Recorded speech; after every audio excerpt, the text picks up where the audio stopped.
V314 Bad Bitchcraft Radio. I'm your hostess, Amenti. But who gives a fuck about that? ADD, ADHD, right? All of these different forms of mental illness, right? Just name it down. And let me do a disclaimer. This show is not to get into any diagnosis or any type of medications. This show is not to get into anything, to get into the details of ADD or ADHD. I can speak for my own diagnosis of ADD, my own diagnosis of being air quote mentally ill, etc. But this podcast in this very moment is to dig into a conversation that needs to be had. You see, everybody with their medications, and I'm mentally ill, and I'm autistic, and I have this, and I have that. And I find it interesting that the most creative, artistic, inspiring people of the world have these conditions or said to have these conditions. So you mean to tell me my ADD is the reason? Because they say, this is quoted directly from, because I cannot play the video, a doctor. He stated that he studies ADD, ADHD. He talks about the differences of ADD, ADHD, and why it's something that should be studied a lot more than just being given a medication for. He said, when you have ADD, you need to have things in front of you to reward you. You need to have things to check off in front of you. You need to have things on your refrigerator. You need to have everything in your face so that you can check it off and reward yourself, right? And it goes a little bit more than that. But then I had a thought. We live in a world of people who do not read.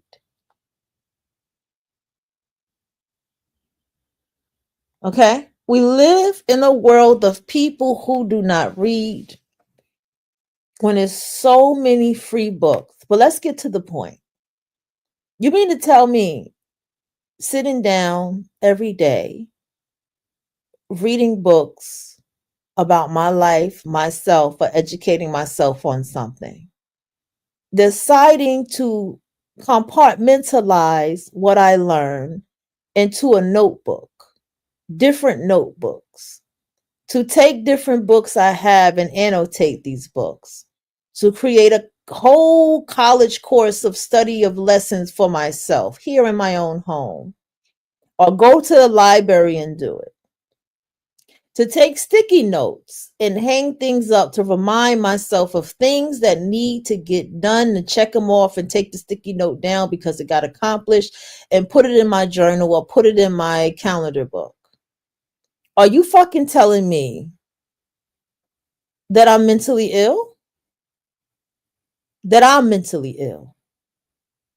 You're telling me the person who sits down and reads books to teach myself financial stability and financial literacy, not just stocks and trading, just beyond that, who teach myself to be my own therapist and heal myself, even if I would go out here and still go to therapy, but I still teach myself. Someone who sits here and actually enjoys reading and doesn't know what life is like to not sit down and read a book. You mean to tell me, or learn something, even go watch something online and learn from it and get a pen and paper and write it down. You mean to tell me I'm mentally ill? When you have people who indulge in shows that are filthy, of other people's filthy ass lives. Don't get me wrong. Entertainment is entertainment. Don't get me wrong. But that's their life. And their whole life is based around their work and what goes on at work and the people at work and what they're not accomplishing and what other people in this and that. Trump supporter people who do not have a real true clue about cultures and other people.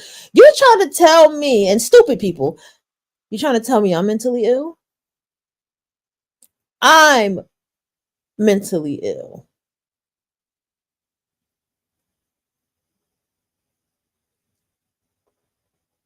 Okay? I'm mentally ill. Here's the thing. Hold on, y'all. Here's the thing.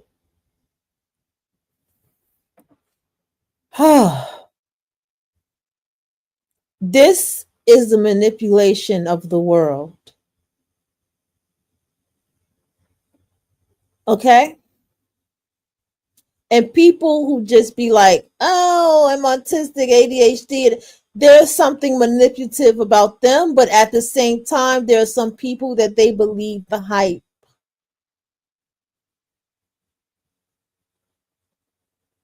The true mental illness are the people who do not read. Okay? The true mental illness are the stupid people. I asked one question to my partner. I said, why don't people read? She said, because people are stupid.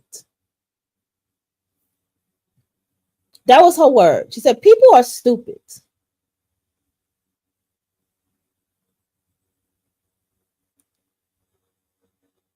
There's a bookshelf at my job.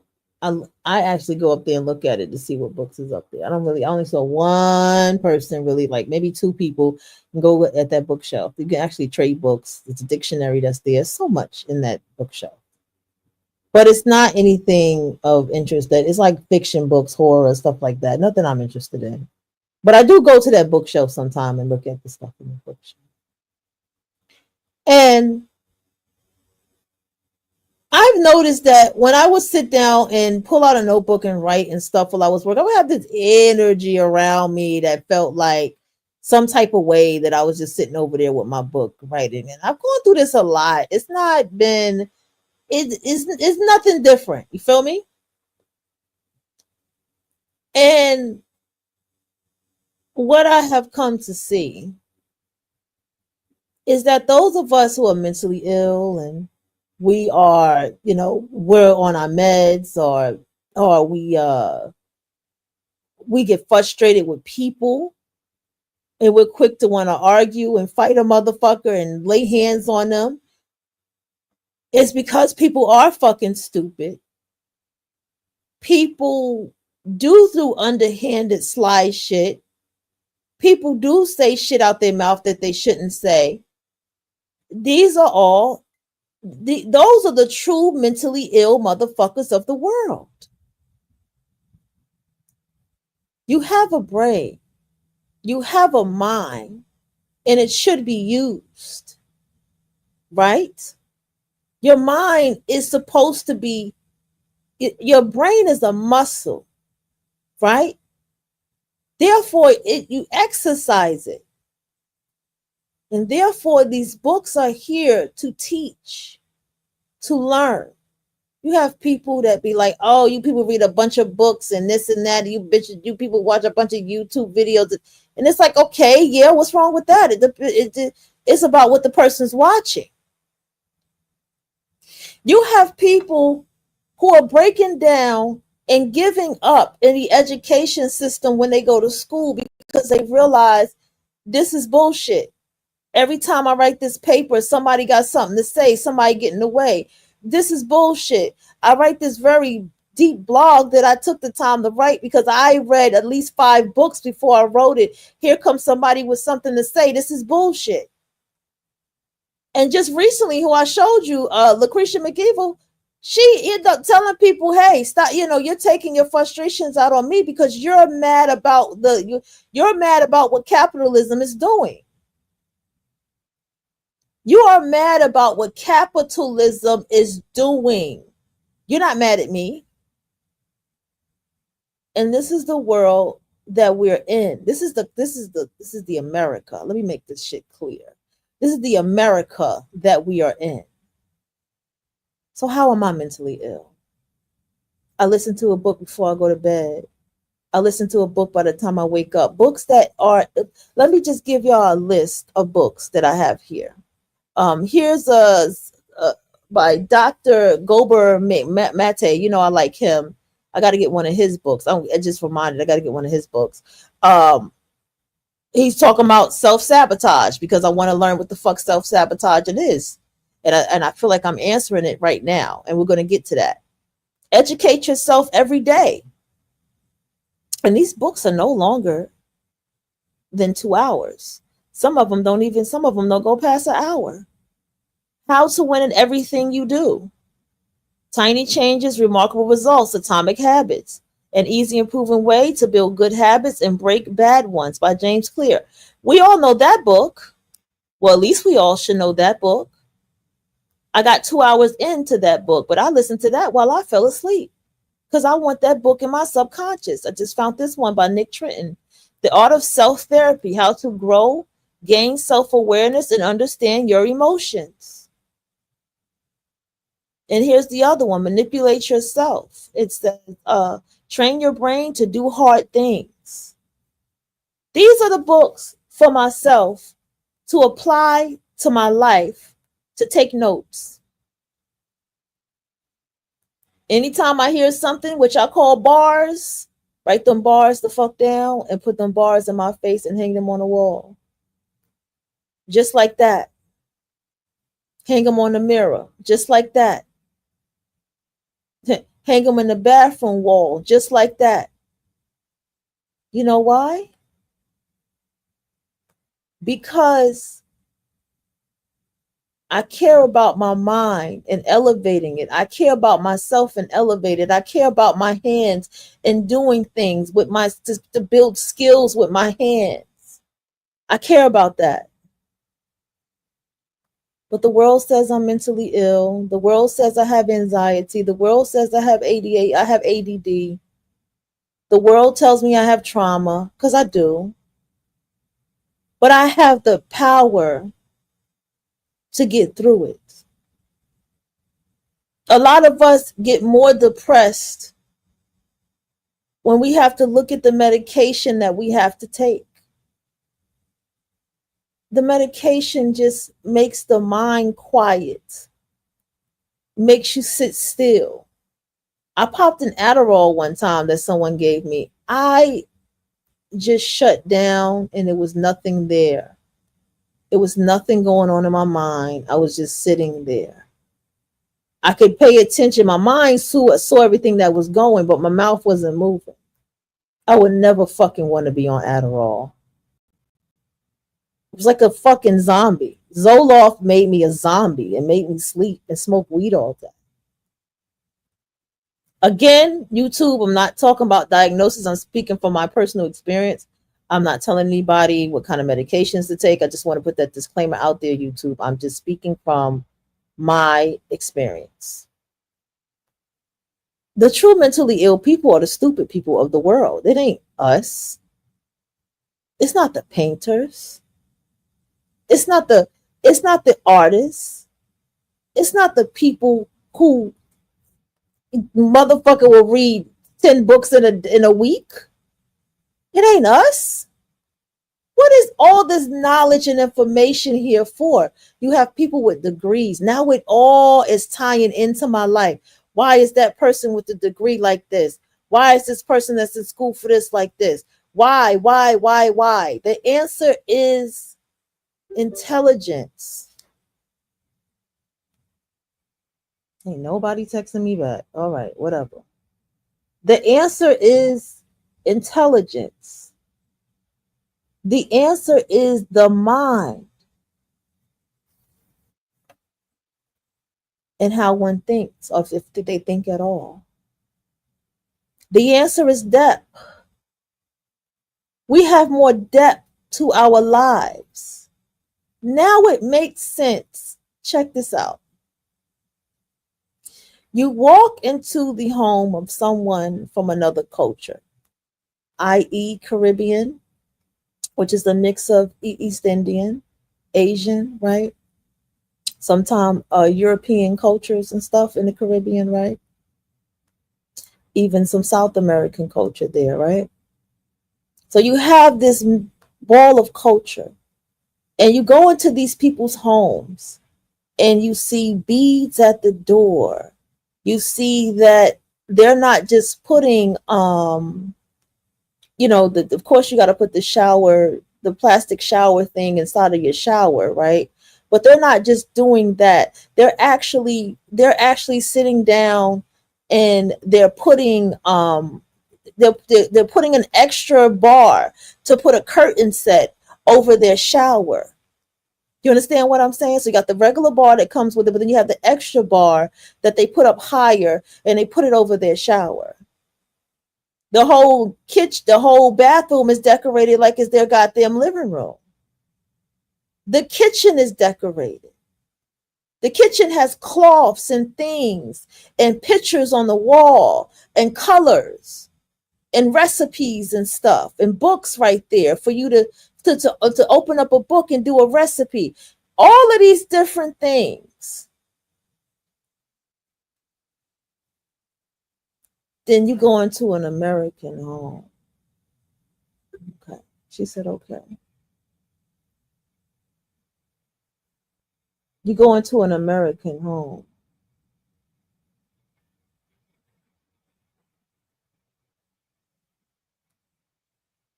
She said, okay. I think she's telling me okay. She probably don't care. And it's not clean, you know? You go into an American home, and there's nothing wrong with minimalism. We know that Asian culture does minimalism, but there's still an aesthetic in their minimalism. And you don't see the same amount of design and creativity and color in an American home. Just think about what I'm saying to you. That tells you something about the mind and the intelligence of the people.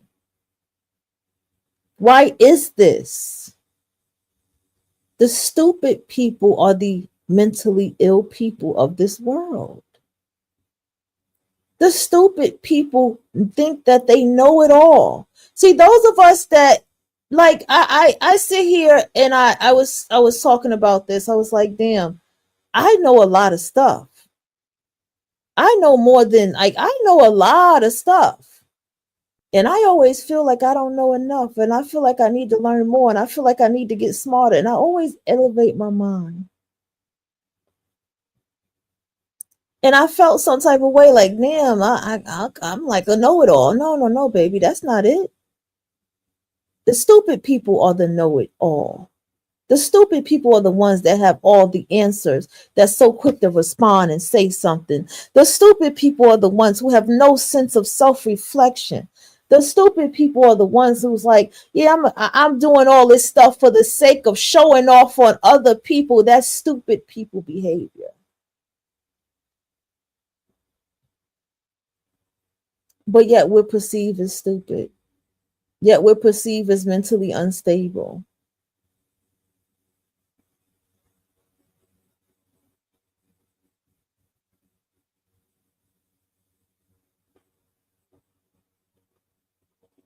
Okay.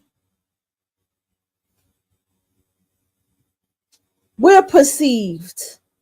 I have to say it again. We're perceived as the mentally unstable.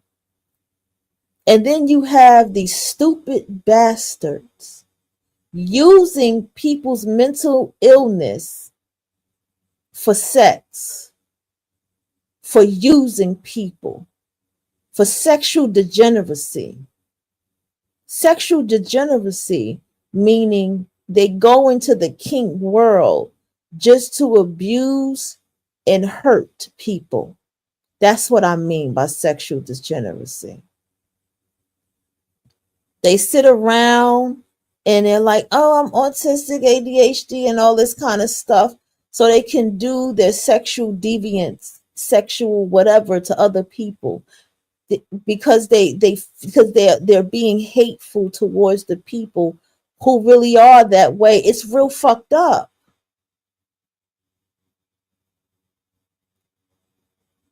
I was talking about yesterday to my cousin. I was like, yo, we were pretty much talking about the same thing. We were saying how, like, we ran away from ourselves. We ran away from our spiritual ways, like in the sense of our look. There was always an aesthetic to people who were spiritual, who read certain books and lived a certain life. And when we crossed paths with each other, we talked about these books and this lifestyle and these astrology and all that stuff together. It was the people with the locked hair and the decorations in their hair. It was the people who had the waist beads on, who knew about what you call yoni eggs, people, which comes from Asia, which comes from the Asian women, by the way, the yoni egg. It was people who understood capitalism, the history of their people. It did not matter. It was just people of color all over. We understood, we had an understanding in our hair, our art, everything about us was where we expressed ourselves. And so we had a lot of stupid motherfuckers and pick-me's that was like, let me lock my hair, let me wear waist beads, let me do that because the men are attracted to it, because the men, they like women like this, and I see that the women like this, they get the type of man, they get this happiness that I don't have. The stupid people ruined it. And we were saying, I miss wearing my waist beads. She's like, I have my waist beads. I don't wear them. I'm like, yeah, I miss my waist beads. I miss wearing my leke necklace. I miss wearing fucking bracelets all the way up to my damn elbow and shit like that in certain styles. I miss all of that because that's who I am. I still have that look, with my very gothic look and my makeup and stuff, because that's still me. But that's still who I am. That's my style. I miss it. But the reason why we both walked away from it, or we ran away from ourselves, is because of stupid people. And you cannot let stupid people not make you still remain who you are because of all these clones. You have to remain who you are. And that's me talking to myself. I'm not even talking to y'all when I say that. I'm saying that to me. I have to remain who I am, and I have to be in who I am. And all of these things, these experiences, all of this stuff that I have come to, I realize no matter where I go, I take myself. No matter where I go, I take myself. Okay?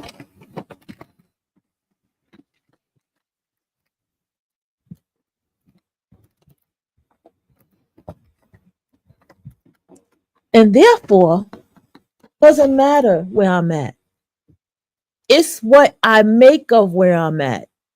It's what I make of myself. And that's the problem. The world told me I was mentally ill. This is what the world told me. But the world, this American life, okay, is mental illness. You have people who are think about this, America. You have people who are from Palestine, okay? I know I'm on YouTube. I have to be careful with my words here. They're from Palestine. They're from this culture. They have family in this country. And you're telling me you don't want them to advocate for what's happening to them? You making laws to tell them that, if you say something, this and that, you're going to go back, and you have American people agreeing with this? That's not okay. That's the behavior of stupid people. Or you got a problem, you just go back to your country and you go advocate over there. Now, no, no, they should not. They should not be doing anything, burning the American flag. No, I would never do nothing like that in someone else's country. That is the ultimate disrespect. That's all, like, no.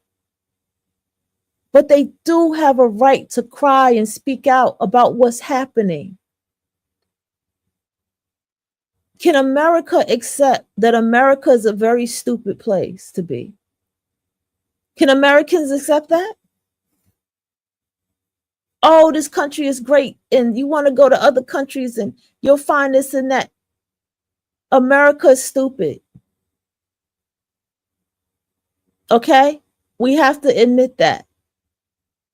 That's the America. You want to go through the 5 stages of grief? You have to not be in denial of what America is. Why am I telling you this? So that you don't feel no type of way when you decide to pick up a book and sit in the corner. You don't feel no type of way when you walk into the library and that bitch is empty and it might just be you in there looking for books and sitting down on the floor and reading a book. You don't feel some type of way when you're sitting down reading a book and here comes somebody who wants to have some stupid ass conversation with you.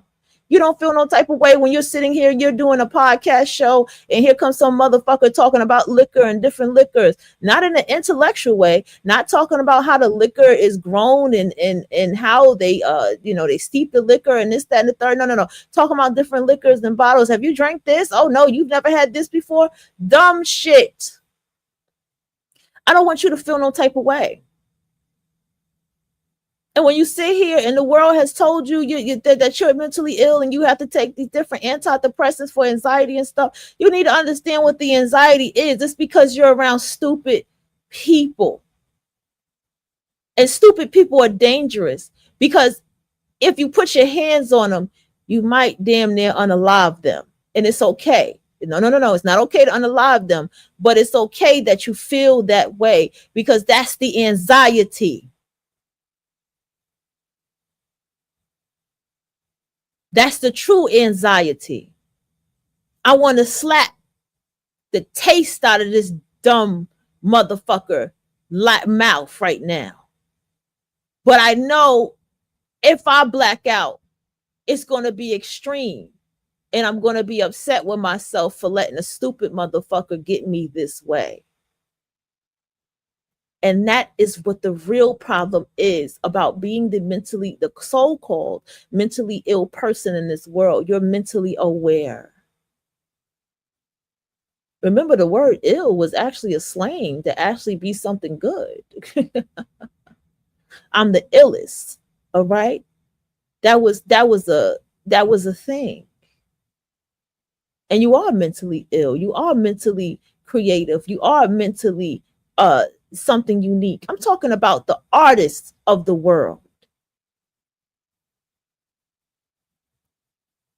You have people committing crimes, and you're looking like, did you just hide somebody in a basement and think that that was okay and think that you were just going to get away with it? Did you just unalive somebody and call the cops and do a wellness check on them and did not think that they was going to put together that you did it? These are the stupid people of the world, and this is why they are dangerous. When you sit down and you talk about something intellectually and you get that feeling in your chest and stomach, and because somebody trying to get that motherfucker roll their eyes or try to say something, stupid fucking people. They're stupid. Why are you knocking on my door? I would like to read a Bible verse to you. Why are you? What? I don't need you. I'm reading my own book right now. I don't need you to read nothing to me. I don't need you knocking on my door with this shit. I shouldn't have to say no soliciting. The only thing knocking on my door should be like, hey, we got this event going on and we'd like to invite you there. Would you like to come? All right, yes or no, let's go. Hey, that's the only thing that should be knocking on my door. Nothing else. Whatever your spiritual belief and practices is, I should be coming to you, not you coming to me. I never have a Buddhist person knock on my door. But I guess what? When I was in the area where they were, they passed the paper out to me and they told me about the chant. And I was like, oh, I like this. And I will come in, and that's how it works. They ain't knock on my door, disturbing me or my peace. These are the mentally ill people of the world. It ain't us. It ain't us. There's nothing wrong with painting. You know how long it took for me to have the confidence to just get up and paint? I was like, oh my gosh, I can paint. Oh my gosh, I have my own unique style of painting and art, and I like it. And I'm going to keep this style of painting and art. I like it. And that's what I did. Yeah. All of these different things.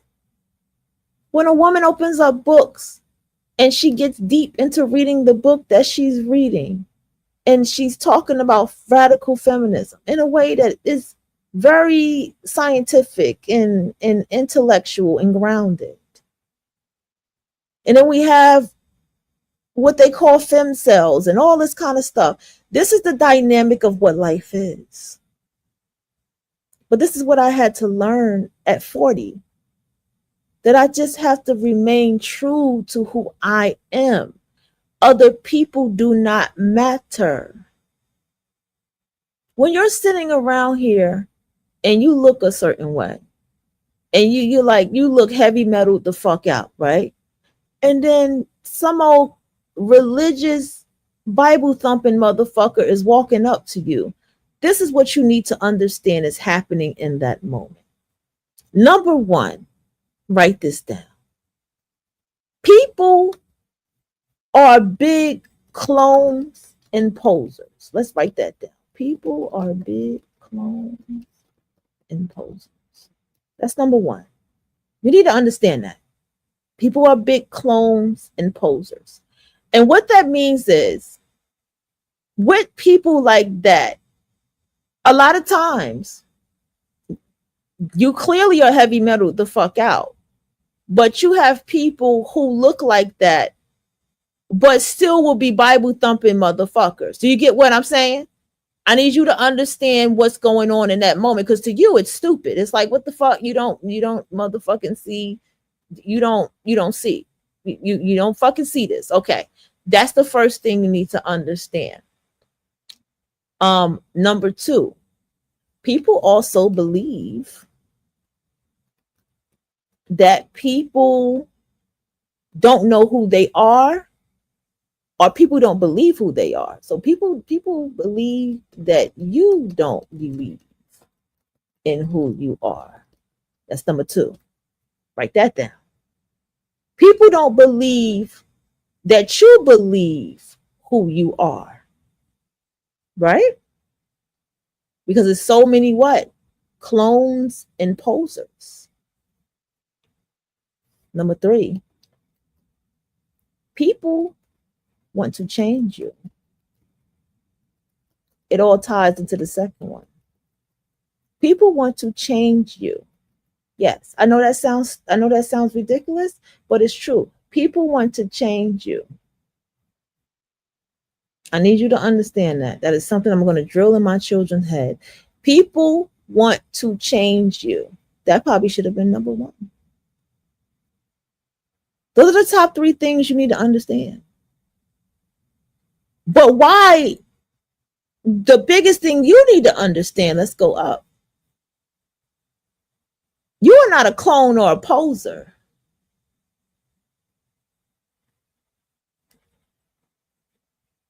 And when you are who you are, and you know who you are, fuck beliefs, you stand on that. So this Bible thumping motherfucker come in your face, and you look at them like, you don't look like you listen to metal. Or is there a glitch in the matrix? This is how I talk. There must be a glitch in the matrix, because what the fuck are you in my face for? Yes, I will talk to you like that. This is not no entertaining for YouTube. There's a glitch in the matrix, because why the fuck are you talking to me? There's a glitch in the matrix because y'all niggas don't like me. So why? There's no reason I don't. There's a glitch in the matrix. Wrong turn. Let me turn around and keep walking. There's a wrong turn. I'm rude like that. I'm not telling you to be. I can be rude like that because I cannot tolerate someone coming in my face who is no way like myself. with the intentions of thinking that we're really going to vibe together. That irritates me to the tail fucking end. People want to change you. These are the stupid people of the world. These are the true mentally ill people of the world. But I will tell you this. You do have to check yourself and what is around you. See, if one day I was walking, I was with my neighbor. And when I walked outside, it was a ton. As long as I've been in this town, I have not seen this many goddamn darkies in one motherfucking space at the same time. I'm looking around like, what in the fuck is this? Because that's what she's attracted to. That's what she likes. That was her energy. Do you get what I'm saying? I took a ride in her car to go to this place, which was pretty much the grocery store, with her. Do you see how it works? You have to be in tune with you and how you work and who you are. Even when I'm with my partner, I see certain type of people be around that I do not fuck with. But see, the thing is, when you energetically don't deal with a certain type of energy, you won't even see it. You won't even recognize that it exists. All right? So, as you navigate in your life as an artist, we're going to use the word artist, as a creative, as a colorful person in this world, you must understand that you are in some way a rare breed. When you wear your piercings and you have your tattoos and you have your hair a certain type of way and you wear your clothes you are a rare breed. Now, those of us in the big cities, it may seem like, well, we're the city, we could dress like this and that. No, baby. No. Because see, Aunt Tanisha in the hood will be rocking those harem pants with the chain earring to her ear and her hairstyle and stuff. She'll put that on too. And she ain't never picked up a book on Buddhism. She ain't never picked up a book on Rastafarianism. She's never picked up just a book on the 48 laws of power. He ain't either. He'll put that shit on too, and he ain't either. You got to understand how this works. But it's your energy and your aura which makes you who you are. But when you have people who are not in that frequency of you, they can't tell it apart. They don't know the difference of what that is, because they don't know nothing about what that is. They just think that it's just some kind of fad and style. They don't see it connected to a lifestyle. But it's when you open your mouth, it is when you talk, that people can understand.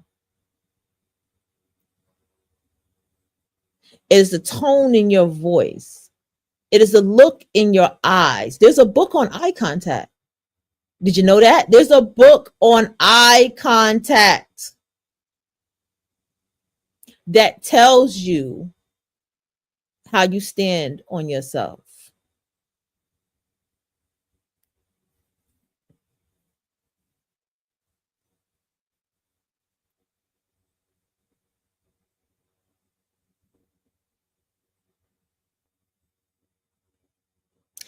Need to understand that everything falls into frequency of intelligence.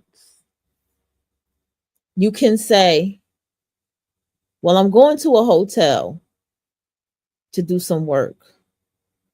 And somebody's mind may think that you're a sex worker, because that is their level and frequency of intelligence. Well, someone like me knows that you can go to a hotel to do business. You can rent out a room in a hotel and do business if you're not going to check into the hotel. You can check into the hotel and be able to do your business in the room privately while checking into the hotel. There's so much you can do for a hotel. A hotel is the it's levels to hotels. We know that. Hotels is it's not always about checking in with them. You can just use their services of using their room and stuff like that, or just have a meeting at a hotel, just to be in the interior designed atmosphere. You get what I'm saying? But it takes a frequency of intelligence of someone who is what? In the life to know it. You have to live it vivid to know it. I can talk about artists and music artists because I live a life of being around that. I can talk about music, and I can give you a little bit of vocabulary about engineering stuff because I live it and I'm around it. I can talk about instruments, especially the piano, definitely the keys. I can talk about the guitar. I can talk about so much different things because I live it, because I can put it in my hand and I can do it as well. But I'm also somebody who's still teaching myself more about it. You have to live it. You live a spiritual life. You know your spiritual life. You can talk about it. You live your life as whatever, you can talk about it. Somebody from the streets is going to recognize somebody from the streets by the way they talk. They don't have to say that. They can just talk and they be like, oh, you from the block. Oh, you from the da da da. Because they know. I had a recent situation at work. Dude was talking. Oh yeah, where you from? Show you what. From South Side. Oh, Jamaica, Queens. Finished it. Da da da da. Yeah, man. Oh, okay. I'm from that. I know. I'm from Brooklyn. Yeah, I know what up. But I had to go, but it was a camaraderie there instantly. Now let's get back.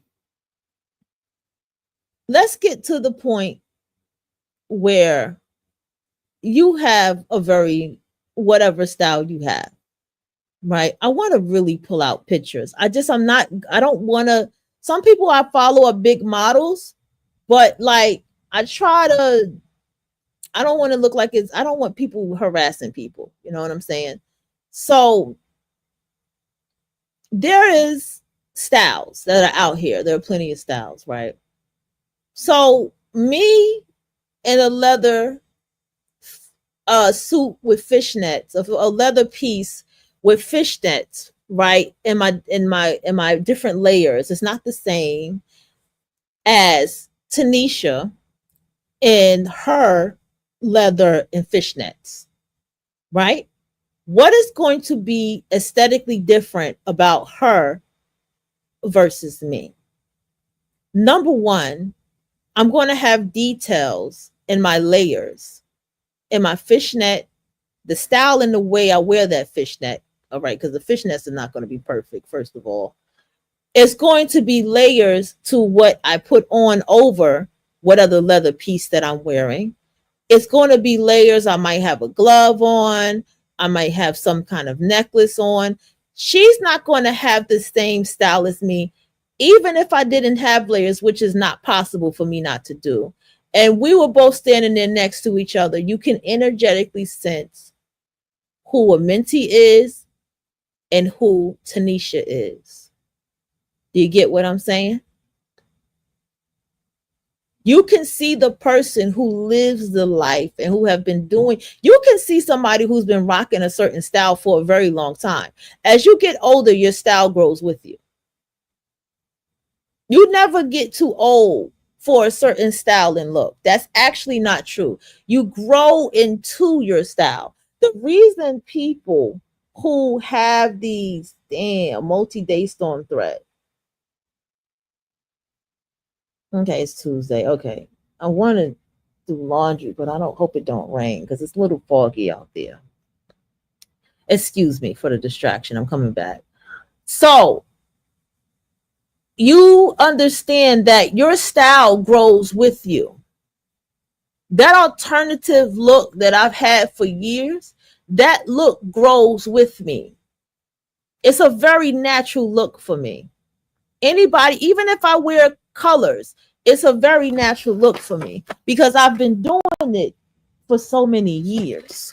Okay, excuse me, headphone users. I have to move around. Okay, okay. Just trying to wonder where my cord is at.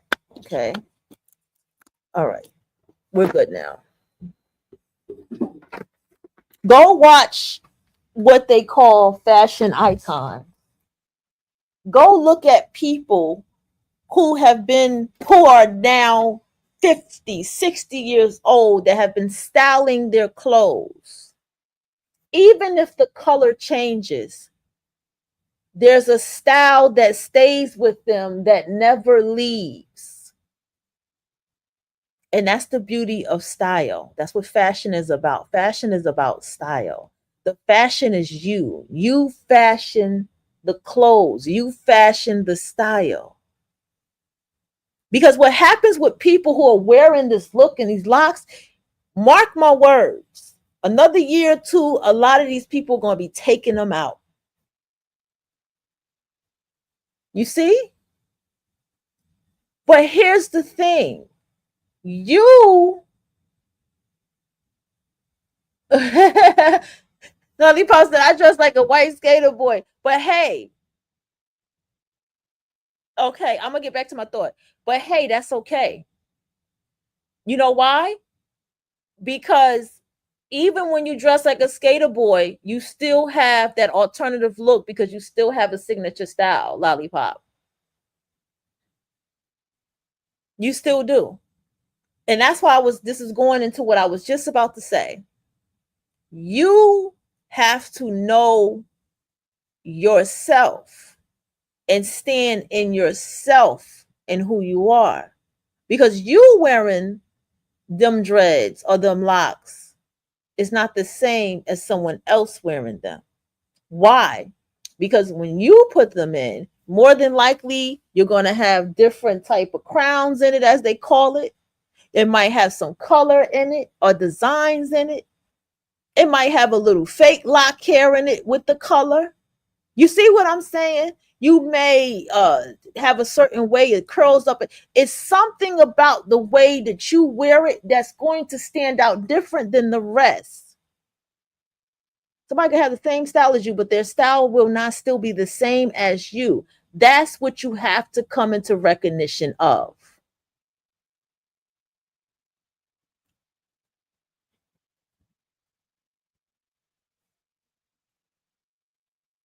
That's the main thing.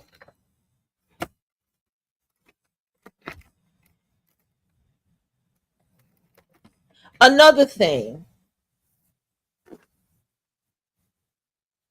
another thing that is very key in all of this is you cannot give a fuck about what everybody else is doing. It's always going to be where you have your hair a certain way and then somebody else do, and then they are fucking on your TV screen for, you know, I pretend to be a child and that's my fetish. Like you and here you are with the hairstyle that they have in their head. It doesn't have shit to do with you. You have to understand the people who approach people who are the complete opposite of them. This is what the thing you have to understand. Number two, people believe that you don't believe in who you are.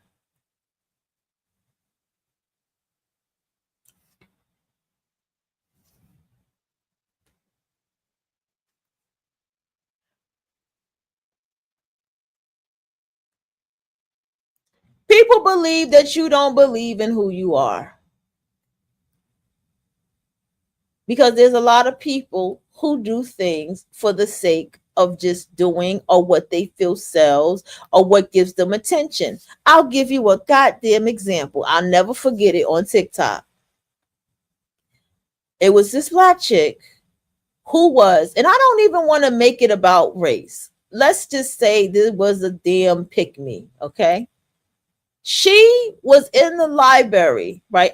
Let's follow me.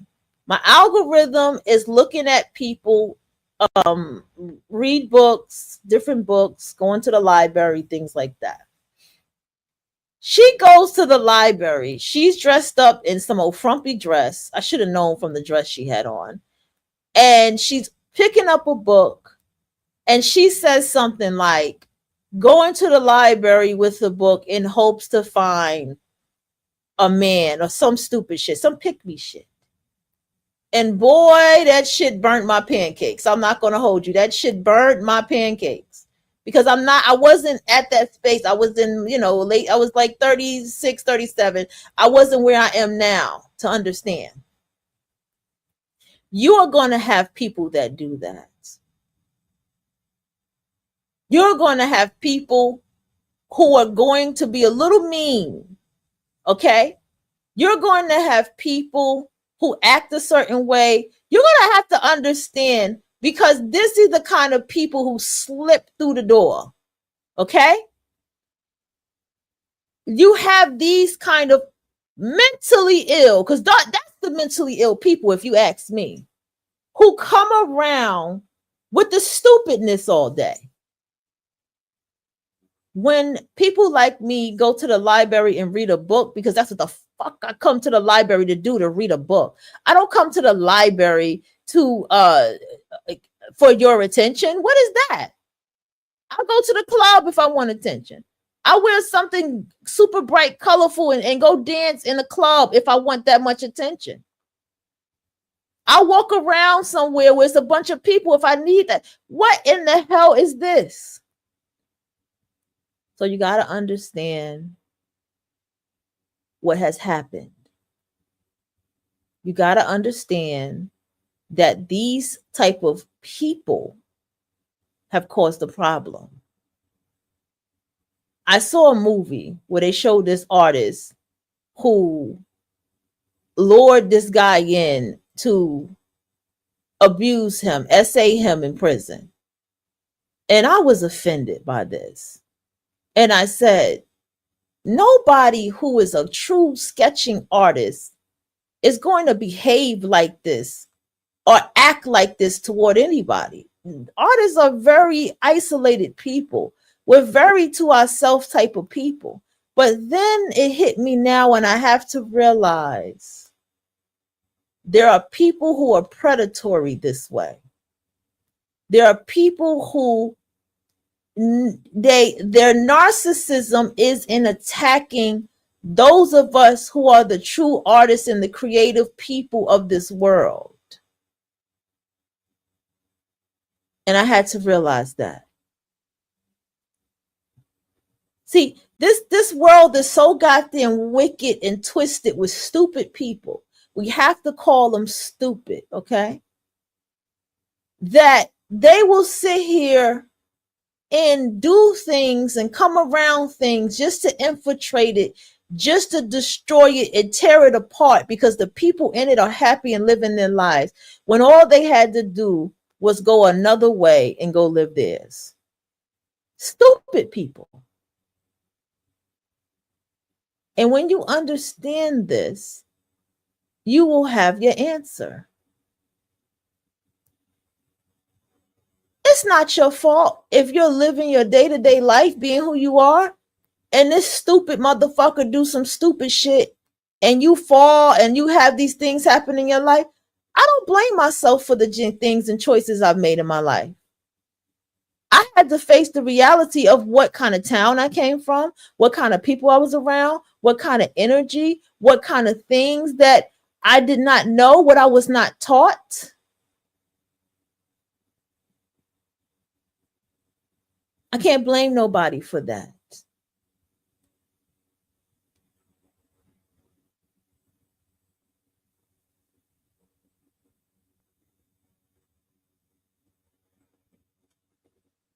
All right. I don't blame nobody for what I did not know. all the things I had to learn on my own at such an early age. I don't blame nobody for that. But what I do realize is that it can make you go away from yourself or make you not want to deal with something because of these stupid fucking people.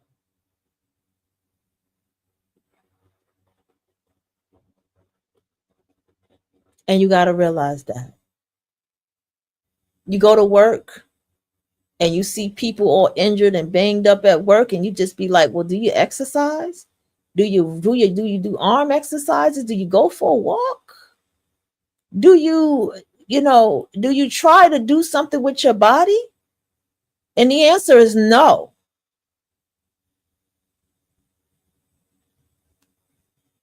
I once had problems that I once watched when I was young. I watched um a certain family member complain about work and yell and complain about work every day.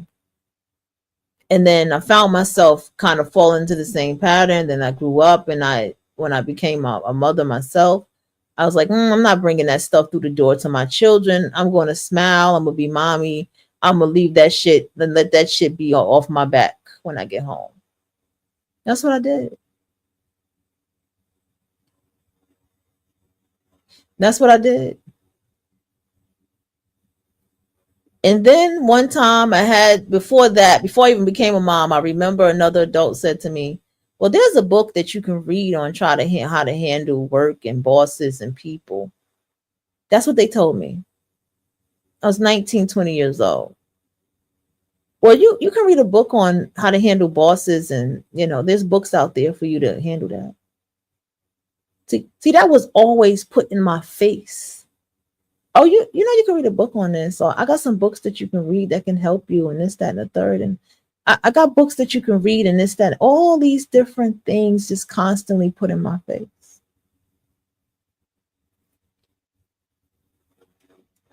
Because what did people take the time to write these books for? Because what you've experienced, someone else has experienced, and someone else has experienced from either the same gender or the different gender. Because even the philosophers have said something about people being stupid. That tells you something. So you're not alone in what you're experiencing and what you're going through. But what you have to do now is tighten up with what kind of people you like around you.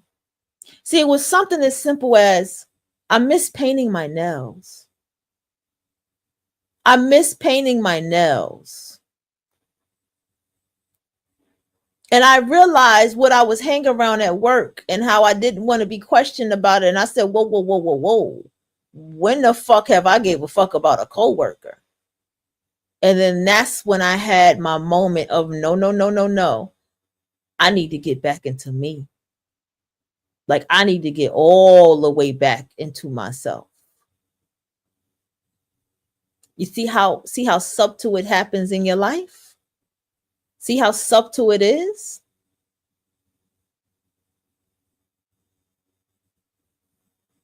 That's how it happens, love. That's how it all begins. Because you're around stupid people. Luckily, I do have a new friend who's like a metalhead. They're like, she's hardcore into deathcore. And I enjoy our friendship. I do. I enjoy hanging out and talking to each other and what we talk about. I enjoy talking about music and stuff. We kind of been in a get to know each other stage of our friendship type of thing right now. And I enjoy our time together. I do. And my partner, she makes her jokes and shit, but that's another topic. But, I still enjoy our time together because she's being a possessive Aries, right? So the thing is, this aesthetically is the kind of person that I rock with. She's got the mohawk look and the band shirts, you know, all of these different things. And when I walk around with her, I fucking love it. And you wanna know something funny? It was somebody I was chit chatting with that's a black alternative at the local store at my job, and I realized they weren't really responding to me very well. And I was like, "Oh yeah, I I'm uh I'm at work, so you don't see me in my actual gear, you know." But eventually, I did chit chat with them, and what happened is I saw them while I was out smoking, and I was with her, and I was like, "Hey, what's that?" We was like, "Hey, what's up? How you feeling?" You know, it was such a different reaction that time around than it was before. You see how it happens? I'll get to your comment in a minute. And these little things, these intricate things play a major part because I was around someone as myself. You see, for real, I need to start back reading books again. Ever since I started to work, I feel like I'm losing myself a bit being surrounded by these goofy people all day. Well, you came here right on time. There are books out there that are not even an hour long. Would you mind answering me with what kind of book are you interested in reading? Are you interested in reading like fiction, horror, thrillers, romance, rom-coms, anime, manga, or actual self-development books? What direction of books are you trying to go to? And I can just give you the help and tell you what you can start doing that will help you out. That I do. I've actually started doing this because it's helped me pick up my reading. But now I have to pick up a notebook and start writing as well. But as far as like learning how to write, not just write things down in notes, but actually write notes and actually write from the notes that I write. Get what I'm saying? So if they say a certain quote, then I actually sit down and write from that quote. You get what I'm saying?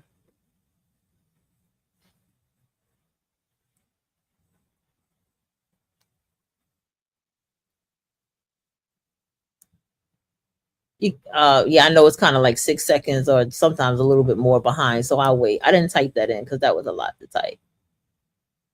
Okay, let's get back while Lollipop gets around to my question. Okay. Um,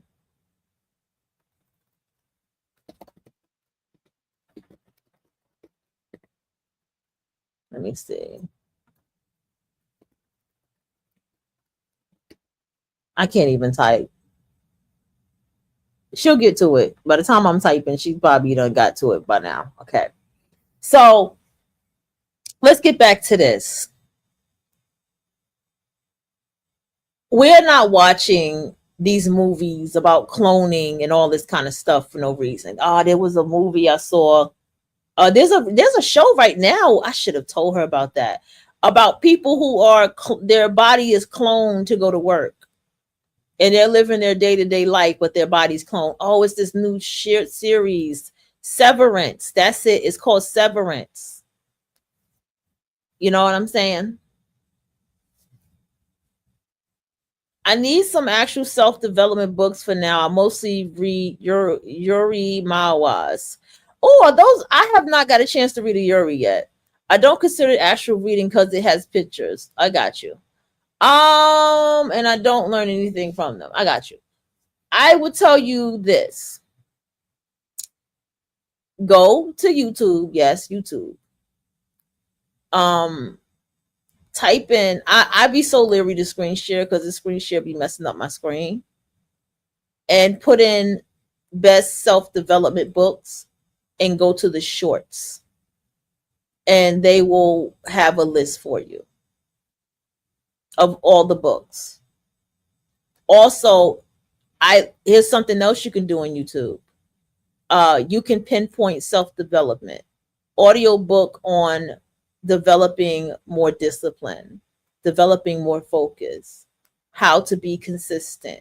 Put the word audio. That's how you can search it. Audio book on and type it out, and I guarantee you'll find an audiobook.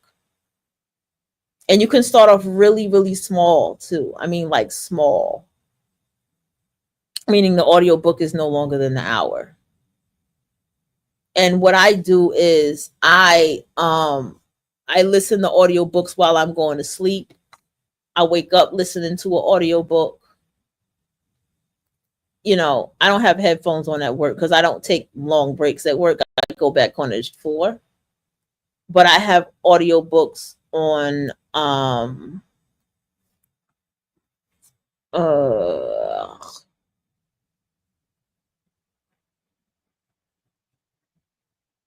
I have audiobooks on I'm trying to think. I just started what I basically did, excuse me. What I basically did is I put myself in a space to continue to read more books and really receive the information. But now it's time for me to pick up the notebook now. Once I felt like once I got to a point where it was time to pull out the notebooks, once I got to the point I sat at the desk and I started pulling out the sticky notes and started reminding myself things, that's when I know I was ready to go back into my avid reader thing. Uh-huh. That's when I knew.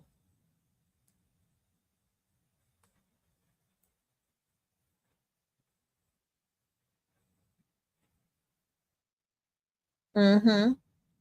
And once I for this is for me, this is me. Once I started realizing that's what I want to start doing, that's when I knew, okay, I'm back into my groove of reading, and I'm at reading things, receiving the information, writing, learning again, teaching myself stuff, self-development.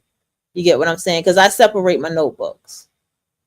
I actually have an anime notebook. I have a metal a metal notebook that's like for albums and reviews and type to do some like journalism and stuff like that in a notebook.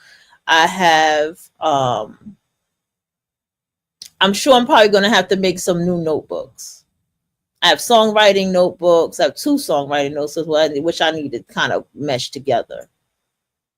And I have but I'm still eventually going to build more notebooks. Thanks for the tips. Well, they don't even call it notebooks anymore. They call it commonplace. A place, meaning a book that's where you gather information from, where you go into there and you utilize the information. You constantly can open up that book and just read and get the information. Thanks for the tip. I hope that using audiobooks while reading helps with my attention span. TikTok really messed it up. Yeah, TikTok has a lot of great things though. You have to tighten up that algorithm. My TikTok is not full of dancing and none of that. My TikTok is based around, like, I have two TikToks. I have one that's based around nothing but the music, bands and stuff like that, mainly woman-led bands and stuff like that. And then I have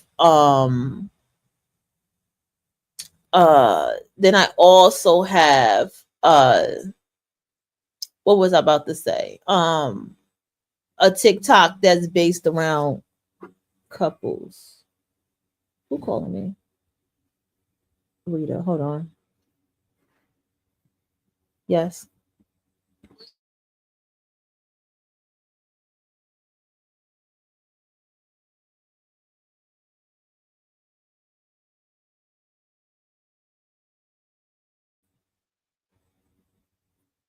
So I have books around um hold on, I feel like I sound a little rude. Let me call her back.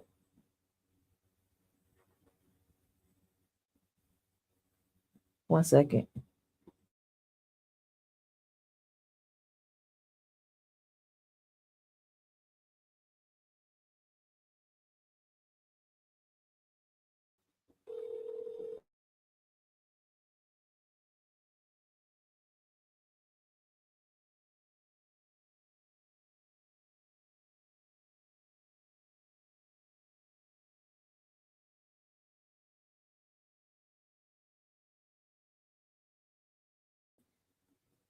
Yeah, so um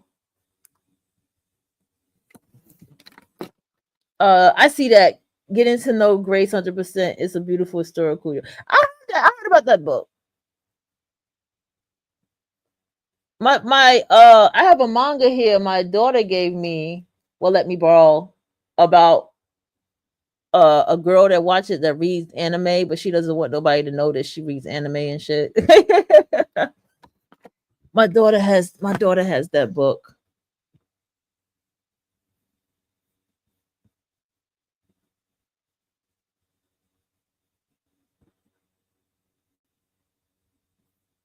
Yeah.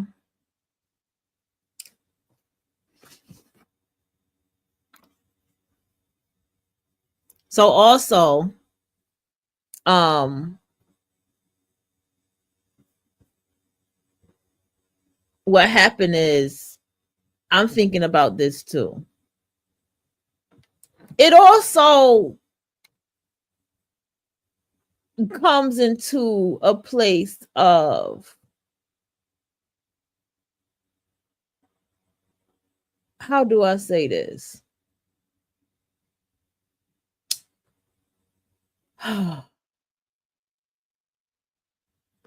It comes into a place of,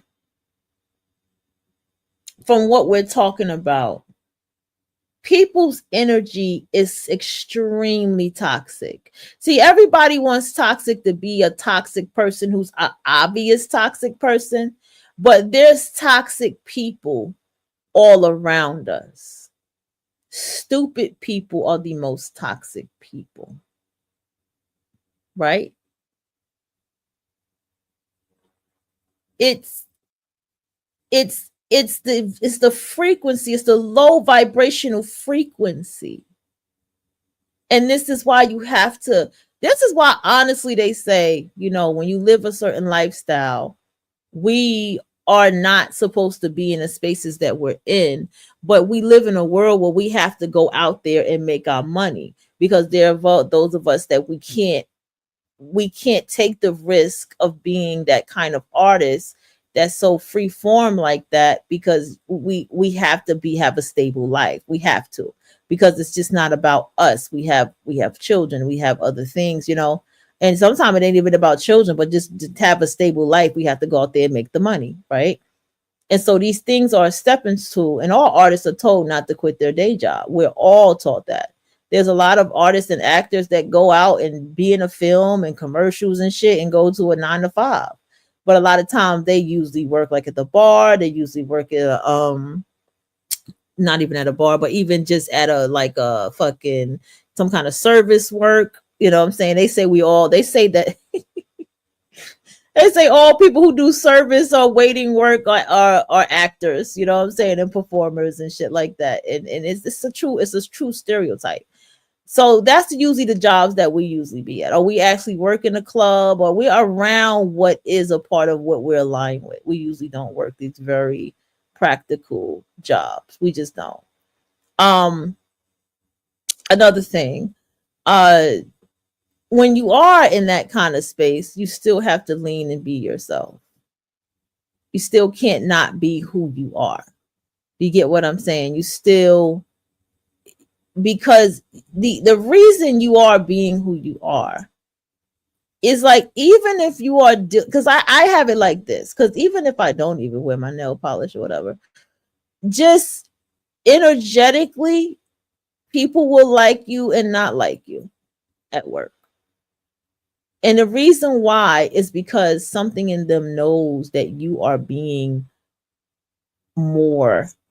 You are being more than you have something more going on for yourself than what you are presenting.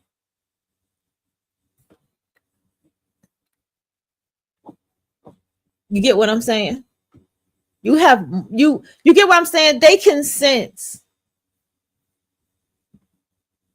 Oh, I don't really like manga. Characters look too cutesy and young. It irritates me. But the one your daughter gave you sounds interesting.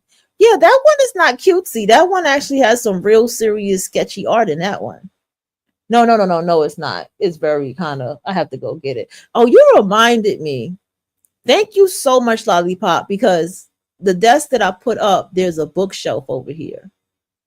And so I have to put all my books on that bookshelf. Thank you for reminding me.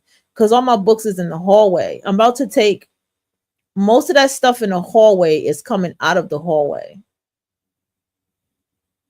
No. I'm not going off topic. Trust me, I'll get back on topic. I appreciate you. People, and see, this is topic. This is actually on topic because see, you're talking about manga, you're talking about books, you're talking about reading. This is all on topic. What's going on is people can sense that you're doing something more than what you are at that job.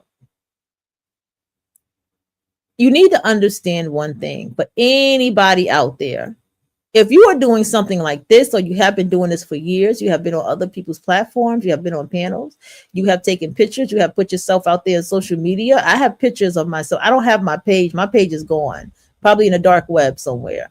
But the point is that page that I had that's going on Facebook, I had a ton of pictures, artwork, links, everything. I have people, videos I've been in, all kind of stuff. People internally can sense that they've seen you before, that they heard you before, and that they know who you are because you put that energy out there to the world. You put yourself in a public space. You've put yourself in a celebrated space because the word celebrity means someone who's celebrated. So anybody who's an influencer is celebrated. Anybody like myself, even it is celebrated. You see, even if people hate you, you still celebrate it. You see what I'm saying? So the thing is, all of these different things plays a part in the frequency that you hold when you go outside. So when you also have been in spaces with people who really are celebrities or public figures out in this world, the people like this, you're going to find that energetically people can sense that about you. That frequency does not leave you. When you are sitting here, y'all, I want y'all to understand something so small and intricate is very big in the universe. I'll explain. When you're sitting here and you say, I want to play for a band and I'm playing my guitar, and you get up here, and you play your guitar, right? But then while you play your guitar, you sit down and you study the way Janis Joplin play her guitar, Jimi Hendrix play his guitar, Randy, the first guitarist from Ozzy, I can't remember his last name right now, how he played his guitar, right? And so you're sitting here and you're studying these different guitarists and guitar players. You go to the shows and the concerts and you watch these guitar players. That's who your focus is on every show. You even meet these people. May not take pictures, but you may meet them and talk to them about how you play the guitar. You might bring your guitar with you to the damn show. How you play your guitar, what kind of guitar strings you got. So now this guitarist is talking to you about all these things. That holds a frequency for you. Because what happens is you're going to start aligning yourself with the very thing that you are doing. Eventually, when you take what you do very seriously, you're going to start aligning your life to the things that you take seriously. Whatever you take seriously you're going to get the energy back. It takes a certain mentality and mindset to get up and do a podcast and talk to people. It takes a certain energy and frequency and mindset to get up and say, I want to start a band. It takes a certain energy, frequency, and mindset to sit down and do songwriting. I overheard somebody at the my current job say some shit like, oh, you be crazy as hell to want to be a music artist nowadays. That's a dumb motherfucker. These are the best times to be any type of artist. The only thing that people hate, people hate the whole AI shit and AI art, but these are the best times to be a fucking artist. That person ain't no fucking artist. They ain't shit. It's those type of naysayers of the world. And those are the same naysayers that will be jealous of you for being who you are while you are working. Got to understand, because I have a book on jealousy. I can't wait to dig into this book. It's called The Jealousy Cure. I cannot wait to dig into this book. I'm not holding y'all. I just want to be in a space where I'm paying attention all the way and listening to everything this woman is saying, okay? Because she studied jealousy since the age of 40. Like, she started studying jealousy at the age of 40. And I'm like, wow, somebody studied this? And I heard somebody years ago, it was KSC. She was like, yeah, there's people that have studied jealousy and they talk about it. And I was like, damn, well, I think I probably found the book that she's talking about, because she never mentioned the book. She was just talking about people who have studied jealousy and how people will not go higher than where they are because the people around them are jealous. And I really am ready for this book. But the point is this: people be jealous, envious, feeling some type of way. And I heard this person, actually, this same person that said that is the same person that be at work. I heard them sing before. And when I heard them sing, I'm like, okay, they actually have a nice voice. But see, this motherfucker would never get up and try to be a singer. You see what I'm saying? This is the person that'll be jealous of the people who are singers, or the people who sing and they're not the best singers, but they have great music, because they don't understand art. It's not their world. And you got to understand that. It's not their world. It's not their frequency. It's not their alignment. They're not thinking about this. They're going home and they're turning on some trashy reality TV show. They're turning on some trashy reality TV show, and they're getting involved in these people's lives as if they're their neighbors. I'm not judging it. It's fine. But this, you need to understand that these are the mentalities of the people. And then these people that they're watching are people that's supposed to be rich with money and sense. So what you think about the people who actually are rich, that are actually wealthy, that are actually intelligent and read books and keep practicing and developing themselves on a day-to-day basis. And TV has this representation of what rich is, and they're looking like, what the fuck is this? Or people who are filthy rich and they're doing stuff like buying islands so they can essay minors. Do you get where I'm going with this? Who created this mindset that people with money are evil? A broke motherfucker. A broke motherfucker. Because I think the most evilest, vile motherfuckers is in poverty. Am I not right about that? Are they not the vile, lowest motherfucker is poverty? I plan to have a tattoo or get a t-shirt that says poverty is the root of all evil. Poverty is. It ain't money.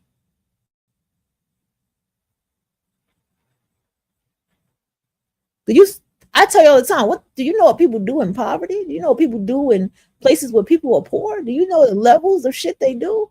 Who you think kidnapping people and doing all this shit? Those are poor people doing that shit.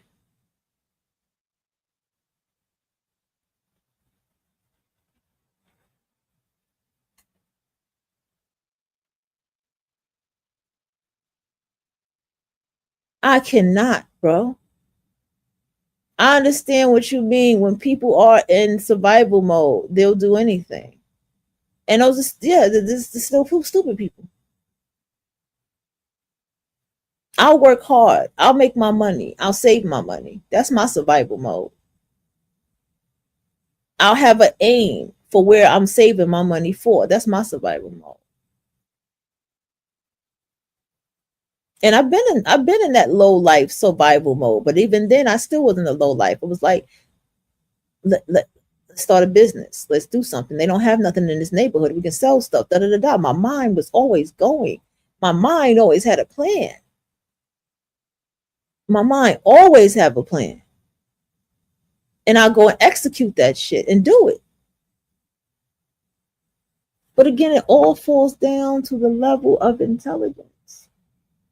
Okay? I want to turn this phone off, seriously. It all falls into the level of intelligence. It all falls into the mind. See, the mentally ill people are the stupid people of the world. It ain't us. You sitting here saying, I read Yuri books and this and that, and it's cool, and I like it, but it's just like, oh, I'm not learning nothing from it. That's your intelligence. You want to read something more. You don't want to look at pictures all day. You kind of tired. You don't want to read manga because it just looks too juvenile to you.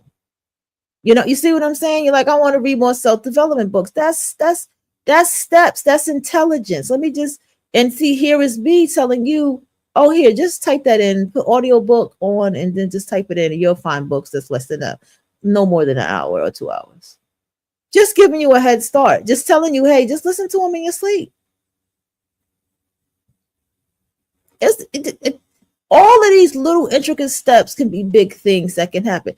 That's what the book Atomic Habits is about. It's like the small little things can become big things for you. And I didn't need to read Atomic Habits to even know that, but that's true. It be the small things. You have to start small. It's the thought that moves it. I want my home to be more organized. So you get up and you do things to start organizing your home. You start moving stuff a certain way, a certain direction. You start taking one thing from one part of the house to another part of the house. All the artwork in my closet is all getting moved over here into the living room. All my books in that closet is getting all moved into over here in this corner. And all the art supplies and stuff is going to be from in this corner over here to over here where the TV is at, the TV that I do not watch. This TV is literally decoration. That's what all of this stuff is for.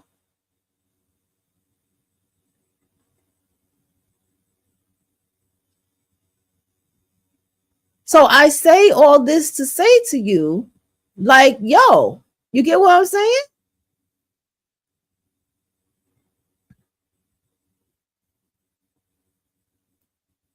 Like, yo, like you are taking a step of intelligence. That there's nothing wrong with how you're thinking. You probably don't read, or you probably don't even do all this stuff because you're around such stupid people so much that you may feel odd in the room if you pull out a book, because that energy just come around you. Like, what the fuck is this weird energy that I feel when I pick up a book? What the fuck is going on?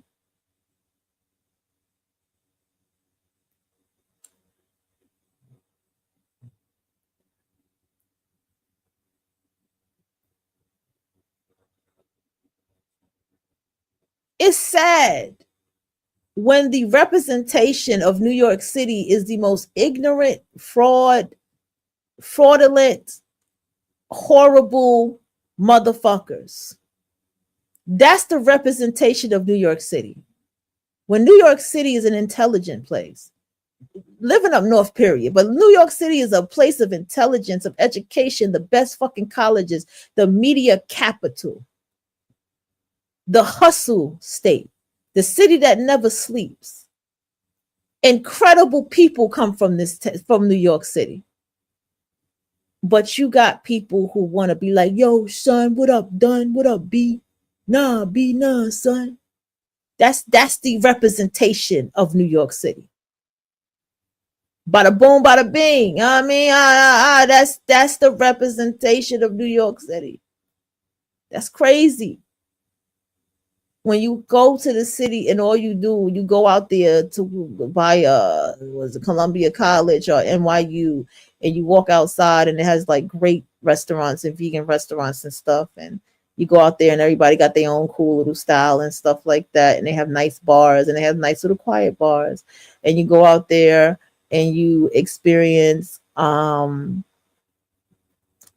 situations where, you know what I'm saying, you actually get to meet cool people and stuff like that. Or you go into a nice bookstore where everybody's sitting down in the bookstore. You go to Starbucks, everybody's sitting down and reading and writing and on a computer in Starbucks. This is the true representation of what the city is, or what city life living is. People around me don't read. I need to go to the library more. See, there you go. You see how we, as the people who we could call mentally ill, we have to fight to be who we are. We have to fight out. We have to fight just to feed our fucking mind. Our minds are starving. So we have to go run to a library. Run. Like, that's crazy. That's crazy. Reading and writing should be a natural thing. Learning to study things should be a natural thing. Teaching yourself a skill should be a natural thing. It shouldn't be a fight. I got a library appointment next week with my friend. I said we can go sketching. You get your sketchbook, I get my sketchbook. I'm going through my art supplies today, actually. Get your sketchbook, I got mine. And I got different, I was like, I got different art paper for sketching, and I got sketch pens, I got paint too. We can find us a little table and sit down and just do some art. Knowing me, I'll probably go through my, because I'm going to go through my art. Most of my art I'm going to hang on the wall.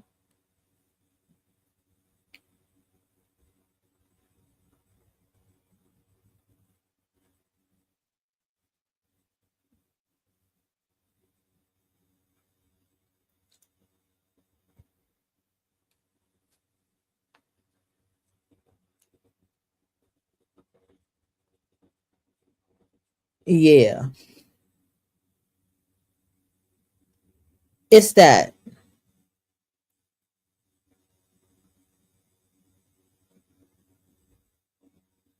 It is these things. You have that dude call on the show playing. I'm having a serious conversation, but he want to come up there and this, that, and the third. And he got serious when I told him what the divestors had to say about him. I didn't even get to the shit log part, but I did tell him. He's like, whoa, why they say that? I said, I'm just a messenger.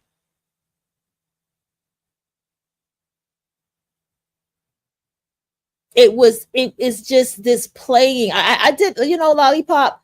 My last show I talked about the women up north and the women in the city, or the up north women, or places where it's more colder regions versus women in the south. I got into that too. I got into the intelligence of the women and all that kind of thing too. Oh yeah, I think I touched the icing on the cake with that topic. And it's going back again, falling into this topic, because I had said this to my partner today. I was like, yo, how? I love to read and write and do art, but I'm the mentally ill one.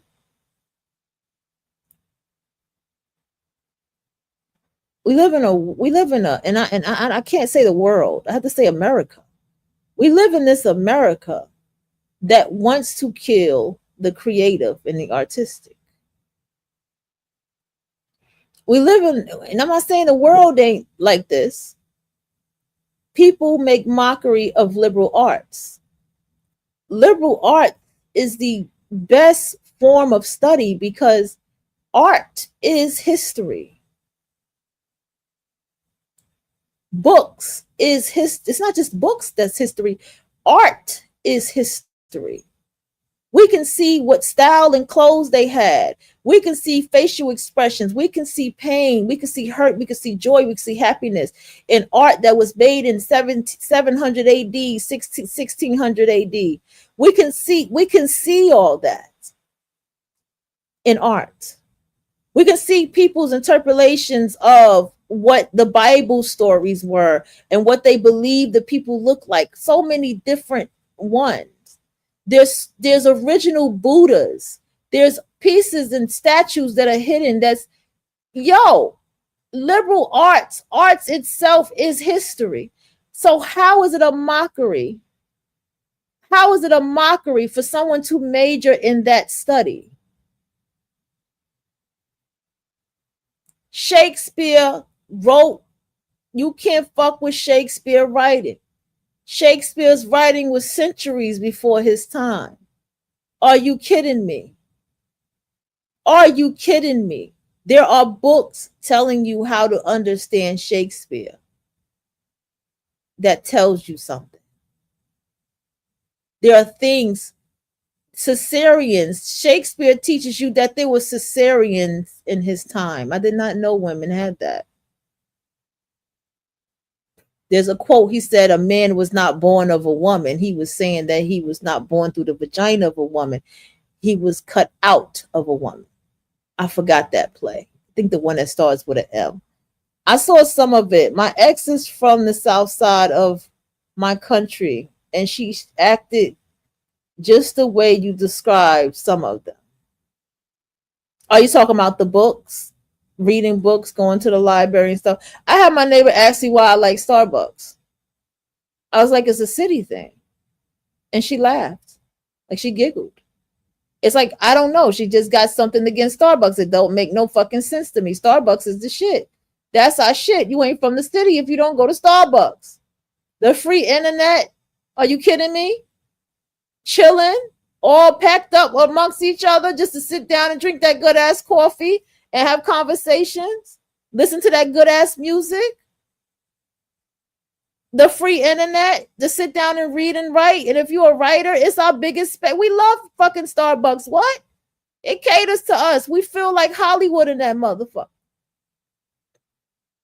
Come on now. But again, that comes with a lifestyle. Writers and readers love Starbucks, but most of us writers and journalists and fiction writers and nonfiction writers, comic book artists and script writers, you know, we love Starbucks. That's our spot. It's perfect.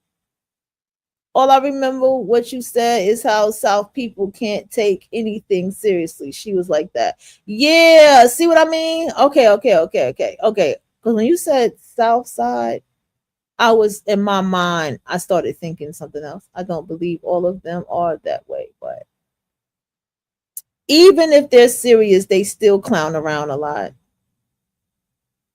If they're not, if they're a very serious Southern person, then they're not from the South. That's what I've learned.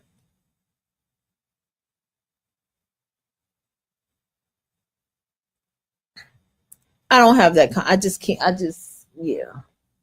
That's what I'm saying.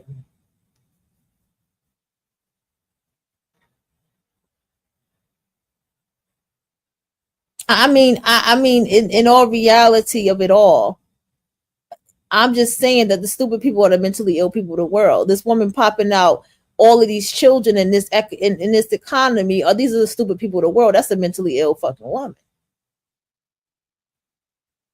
You get what I'm saying? When you have people who are making these executive order laws the way that they are, you know what I'm saying? You understand what I'm saying? Taking away school free lunch and talking about kids, the teachers can discipline the kids and beat the kids and all this kind of stuff. This is stupid shit. We have a stupid ass president. And people, oh, this president is doing more and this president is doing this. The president is doing everything stupid people want him to do. Is anybody realize this president is doing everything? This is all what stupid people want. They want kids to have no more free lunch. They want no more college loans. They want no more people having college loans. They don't want, or look at what they're attacking. They don't want people having no more homes and stuff to live. They look at what this is how stupid people are. So much so stupid that they didn't even realize that they fucking, I'm not MAGA no more. I'm quitting MAGA because they don't have nothing no more. Like, it's just stupid. And that's just what I'm saying. They're the mentally ill people. This is a big mentally ill. America is an embarrassment right now. That conversation with Zelensky was embarrassing. Tell me it was not. That conversation and meeting with Zelensky was fucking embarrassing. How you gonna say to a man, I've never been to Ukraine, but I heard this? What the fuck? Are you 11 years old, sir? What the fuck? That's crazy. When I have people who are grown and they're like, oh, I've never been to New York City before, but I do want to go. Motherfucker, it's 9 hours away. Get on an airplane and go. Airplane 30, what, an hour? And I'll be like, oh yeah, when you go, make sure you go to the Broadway shows. You'll love it. I love the Broadway shows. And I said, the only place that I love is Chevy's. That's my spot because I love their quesadillas, but that's just me. And there's the Wax Museum out there. You'll enjoy it. Have fun.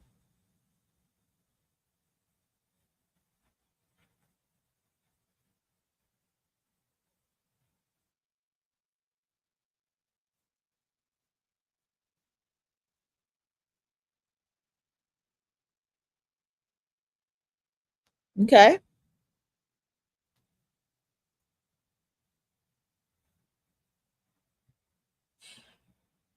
let me take a breather for a minute, y'all. I just want to take a breather as I think about this stuff. I need y'all to understand that I talk about this stuff because this was a hole in my life for a long time. Why are people jealous of me? Why do people have a problem? What the fuck did I do? Why does this person in this mansion and this nice ass fucking car has a problem with me? Why does this me? Why me? And I had to listen to someone explain to me, because you in your little space, in your your car that you like, in your little space, you in your how do I say it? Yeah, and you're just your little whatever you got going on, and you're just happy, and the money you have, you make yourself happy. That person can have that big house, car, everything, and they're not happy. And it just bothers them to see you so happy with the little that you have. And then as time going on, I was just like, no, the people are really stupid. People are really living their lives to satisfy the status quo of other people. People really do this. And I'm like, so when I get this garden, I'm gonna put my plants outside or whatever I decide to do, there are going to be people that assume that I did that just to outdo everybody in the neighborhood, and that's not what I'm doing.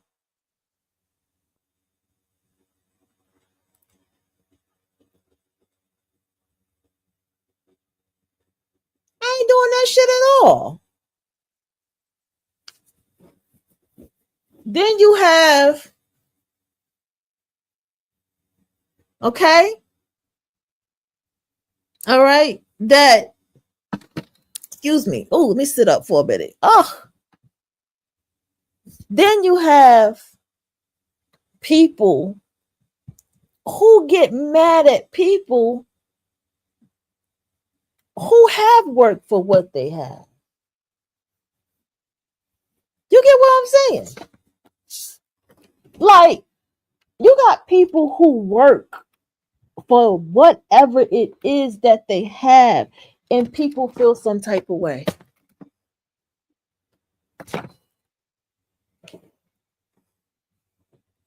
When I tell you, I have sat here on YouTube and listened to people say the most horrible, deplorable things to other people that they don't even know on the internet, right? And I'm like, so you telling me I can sit here and I can talk about educational stuff. I can sit here and I can, excuse me, headphone users, I'm opening a bag. I can talk about educational stuff. I can sit here and I can talk about things like, let me try to think of something I talk about. I talk about a lot of stuff here, right? And YouTube is going to look at me and say, oh, you're doing deceptive practices? That's what you're going to tell me, YouTube? I'm doing deceptive practices? That's what I'm doing. That's what I'm doing, YouTube. Deceptive practices. When I'm teaching people about other people's deception, right? When I'm teaching people about people's ways of manipulation in this world and all these things, but I'm doing deceptive practices. Can somebody help me understand this? But I'm teaching. Okay? When you have people, you want to talk about deceptive practices, when you have people who are literally sitting here, talking about people's family members, saying the most nastiest stuff, the most vile stuff that they can say about people's family members and children. When you have people who are sitting here online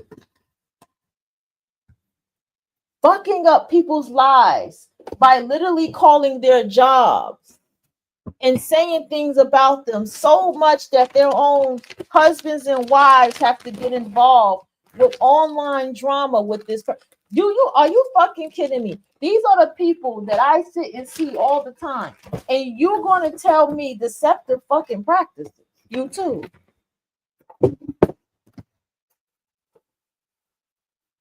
What about the actions and the behavior of these people? Huh? Huh? You too? Huh?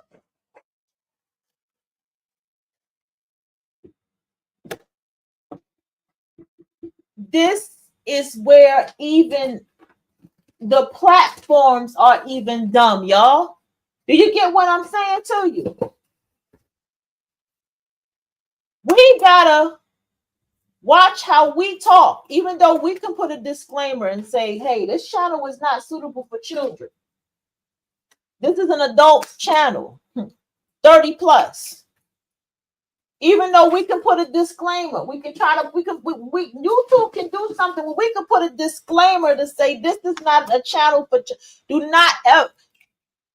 But we got to be responsible to make sure we don't talk a certain way on YouTube because of other people's fucking children. So you telling me I got to babysit somebody else's kids? That's what you just told me that I got to do on YouTube. That's what I got to do. Because the parents of these kids are not doing their part, right? That's what I just got told, YouTube. Word? It's like that? So even the platforms are not intelligent. Okay? Even they're not intelligent. I just want you to understand that. Excuse me, y'all. Headphones user. Let me pause, y'all. I got my AirPods.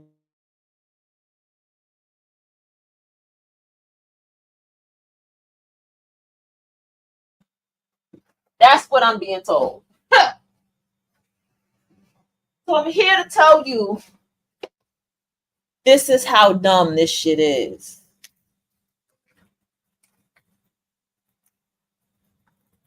This is how dumb it is. Okay?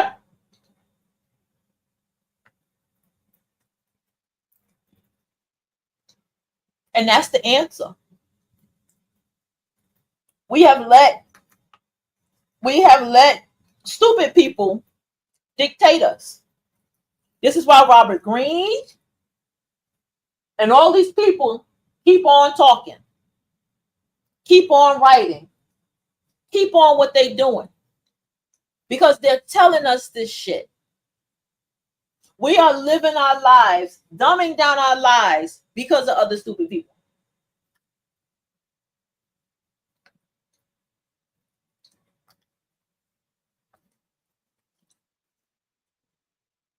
Mm-hmm.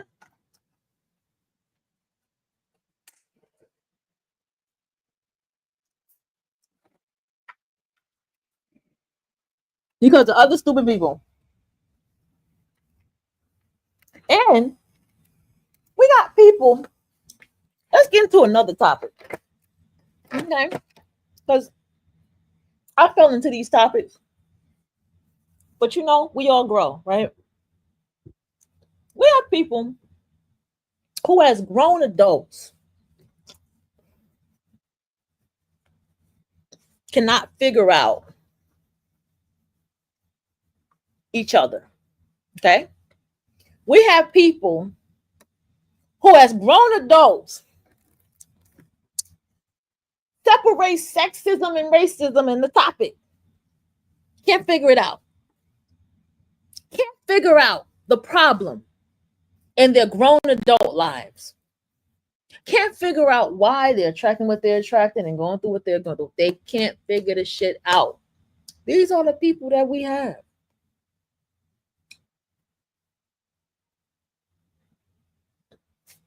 These are the people that we have that are doing this. I want to deal with the black woman. You haven't figured this wild animal out and this, that, and the third type videos. We got videos where, you know, all of this, these things. Where do I begin? Like, oh, where do I begin? Divestors and this and that. When we have a whole world in front of us of history books, when we can sit down together as adults with books together, read together, and talk about things together and discuss it and bring it as like a round table talk. When we have different minds and all these different things that we can do, all these different scholars and all these, but look at how everyone communicates with each other. Look at the emotional unhingedness of how people are communicating out here. This is confirming that America is a cancer. It has no emotional regulation. None whatsoever. Look at the level of how people are talking about stuff, and all it does is ruffle people's feathers and charge people up, and people want to fight and argue and dox people and shit. Look at all of these things. These are stupid people. I hate having to hear people say grape or unalive when discussing. I'd rather say essay. Severely essayed, violently essayed. You see how that sounds? Yeah, you get my point, right? Or corn, right? Yeah, stupid shit. I get you. But not them other channels. They say the word. They say the word clearly. But it ain't even about the fucking word. It's about what they're doing. Why are they not getting flagged and taken the fuck down? And their views is tippity top.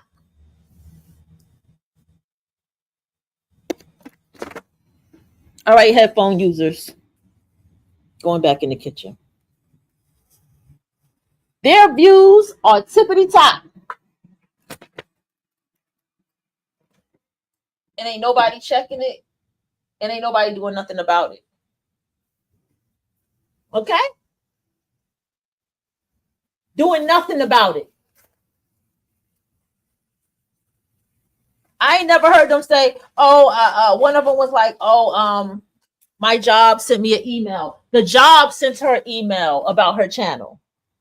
Not YouTube. Not YouTube. YouTube didn't send her no email about her channel. Her job, her school that she was at, listened to her channel and found what she was saying to be disturbing.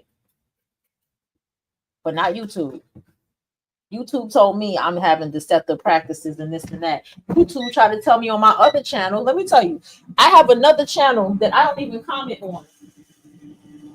I literally I have playlists. And I have just nothing but books, studying PhD students on that channel. It's a whole educational channel that I'm on. It's nothing on it. And you mean to tell me they tried to tell me that I was doing deceptive practices and commenting a certain type of way? And this is all during Mercury retrograde. And I said I had to stand my case and file an appeal. And of course, my appeal went through, just like my appeal went through with this channel. I was like, I don't even comment. What comment? I told him I don't comment. This channel was for this, that, and the third. My playlist, I laid out everything the channel was for. But sometimes you have people that just be reporting you. You understand? You have people that will just be out here just reporting your channel because they don't like what you have to say. They'll just be out here reporting your channel because people are listening to what you have to say. But do you ever notice that the people who actually just sit down and just read books and mind their business and talk about certain things and all of this stuff, they get bothered the most. Why is that? Because we have so much stupid fucking people. I'm starting to feel, okay, yes, I'm getting a change of mind out here. If nobody is talking about self elevation, or nobody is understanding why they have the relationships they have in their life by doing the psychological or the therapy for themselves to understand why they have relationships the way that they do. Until they do that, then nobody needs to be talking about anything with dating. Everyone needs to be looking at that first. There should be nobody dating nobody until they figure that part out first. There should be no one talking about going to another race to do anything or divest from anything until they first need to know why or the purpose of divesting from anything. I really am starting to look at things differently.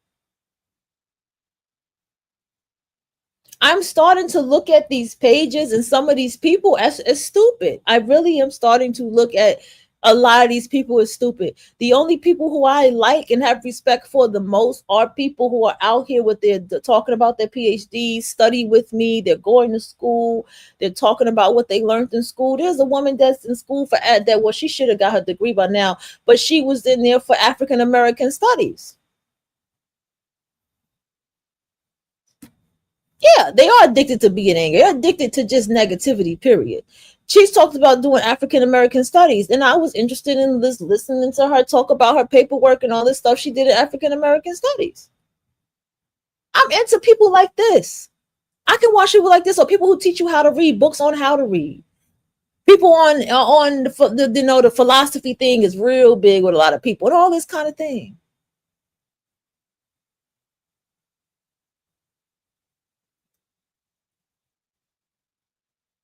You heard?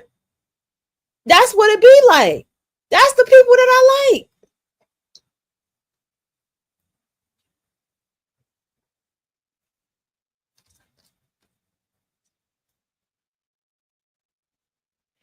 That's what I'm saying. These are the mentally ill motherfuckers. I'm gonna go get my passport. I'm gonna date women across seas. Okay, you got a passport. You're gonna go across seas. You're gonna meet other people, and you're gonna meet people while you go across seas, and you might fall in love. Great, sir. Congratulations. Do you understand the thing I'm saying about what you know? You can go to my conversation about up north and down south. You know, the colder regions and versus hotter regions, and you just gotta listen to what I'm saying. Okay. And what I'm saying as a whole for all of this stuff is that none of it matters. What matters is yourself and your level of intelligence. And these people's levels of intelligence is just, this is their levels of intelligence. This is a conversation that needs to be had. Why aren't people reading? People don't read. People are actually out here talking. People don't read. People don't read. There's a guy who has some good ass book from the UK about the mother womb, the father womb. Like the UK secretly got a secret library that we don't know about. I'm trying to tell you, they got some good ass books over there. Anytime I see anybody from the UK, that's all right. That recent book I just got about the music labels, that guy's from the UK. Anybody from there, I'm always open nose, open ears, ready to engage into anything that they talk about. Okay. Or anything that they're reading about. And his stuff is really good. But what I have come to notice with his stuff being really good, I also have come to notice, headphone users, giving y'all a warning. I also have come to notice that this same person goes live and I can see how exhausted they are. And I'm just like, oh, someone needs to tell this person to never go live. They just need to get on video, record, do their series, and call it a day. Is it good? Okay, it's good. Okay. Hold on, y'all. gonna be better when I do this. Okay. They need to not get too close to people, basically. That's what I see with that person. I think that them getting too close to people is what's draining them. Because when you're going live, you are getting close to people. I was talking about as far as you're going live with video. I'm too close to people. I ain't with it. Okay. That's good. That's the G. I ain't with it. That's too goddamn close to people for me. You know what I mean? So, another thing, y'all. Oh, how do I get the next part out? It goes back to the rare breed topic. Remember the rare breed topic I had with you? You a rare breed if you read and you write and you think and you do all things like that. You're a rare breed.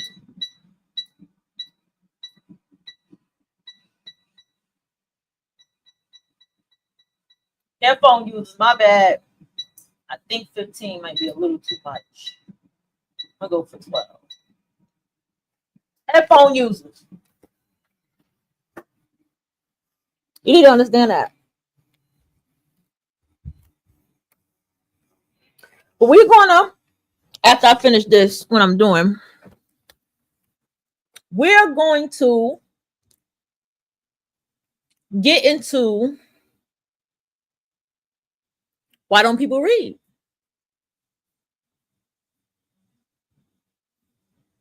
Why don't they read? Why? What is going on that people are not reading? Do people feel like what they're reading is not doing shit? They're wasting their time? That life is so hard that it's not easy for them to just pick up a book and read? Do people, like, what's going on with people? Because I want to know. Oh, goodness.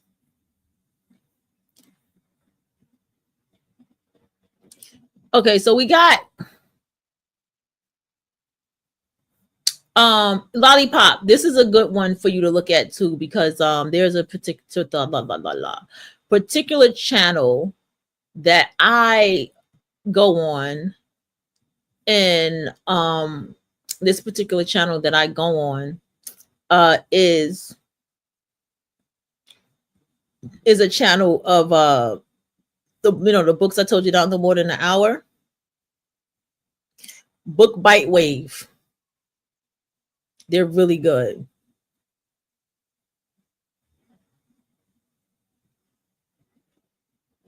This one said people who don't read be like. So let's kind of check out this little skit right here. Let's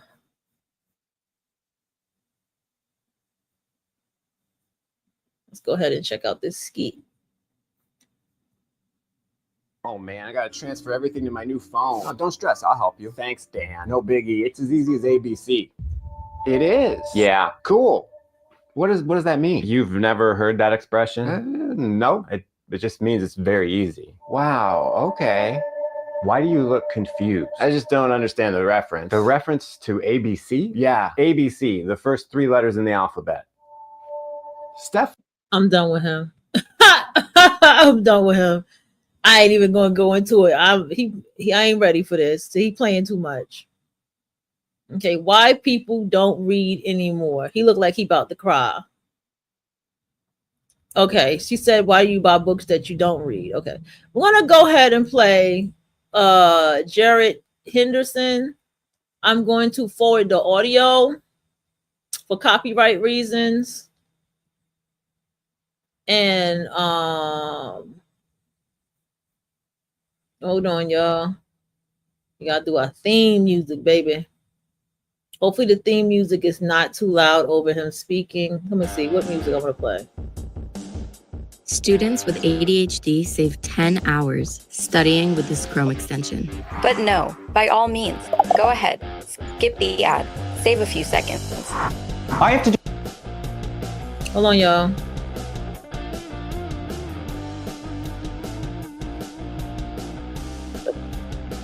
At universities all around the country, professors are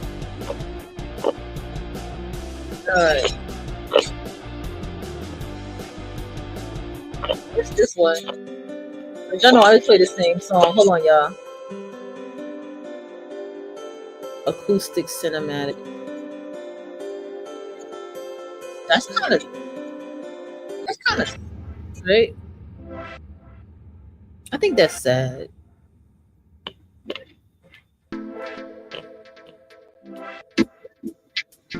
Hey, dance pop, baby.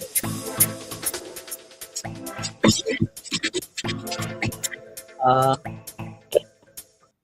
right, hold on, y'all. One more, cause I gotta do this copyright, right? All right.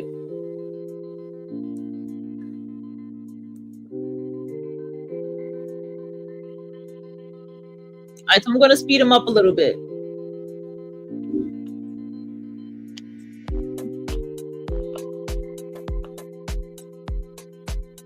Here we go.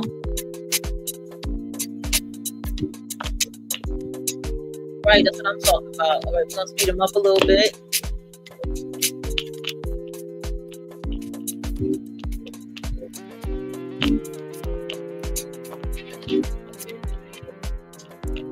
Reporting problem. Students can't read books. This is true even at elite colleges and universities.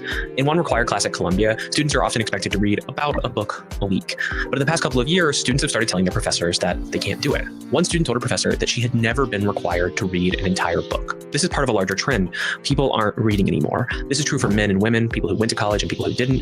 So what's going on? Well, it turns out that there are many pieces to this puzzle, but it all begins with how we teach kids to read. For a very long time, we taught kids to read in a very particular way. We called it phonics. With phonics, you start with individual sounds. You work your way up from those sounds into more complex sounds, and then you see how those sounds build words. If you come across an unfamiliar word, you're told to sound it out. But starting around the 1960s, a new approach to language education emerged, and we called this whole language learning. In whole language learning and some successor ideas like balanced literacy, the idea was that you should learn to read at the level of a word. Using a method called 3-cueing, students were taught to infer the meaning of words from context. This whole approach was pitched as a very natural, almost kind of organic way to teach kids how to read. The idea was that actually that kids had a natural propensity to read, and that all you needed to do was put them in the right context and maybe give them a few small techniques or nudges, and they would basically teach themselves how to read. You wouldn't have to go through a kind of boring process like learning phonics. It's actually kind of a romantic idea, right? It'd be lovely if kids just had this natural ability to read as long as we just put them in the right environment.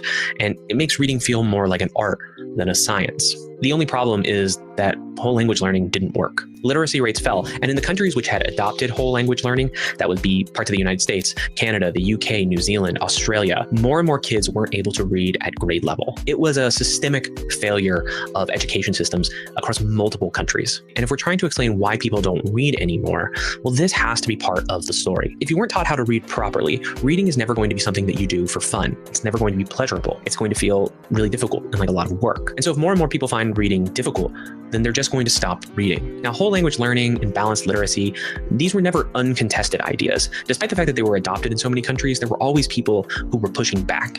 And this was something that became known as the reading wars. In some states, it was described as the most vicious debate in politics.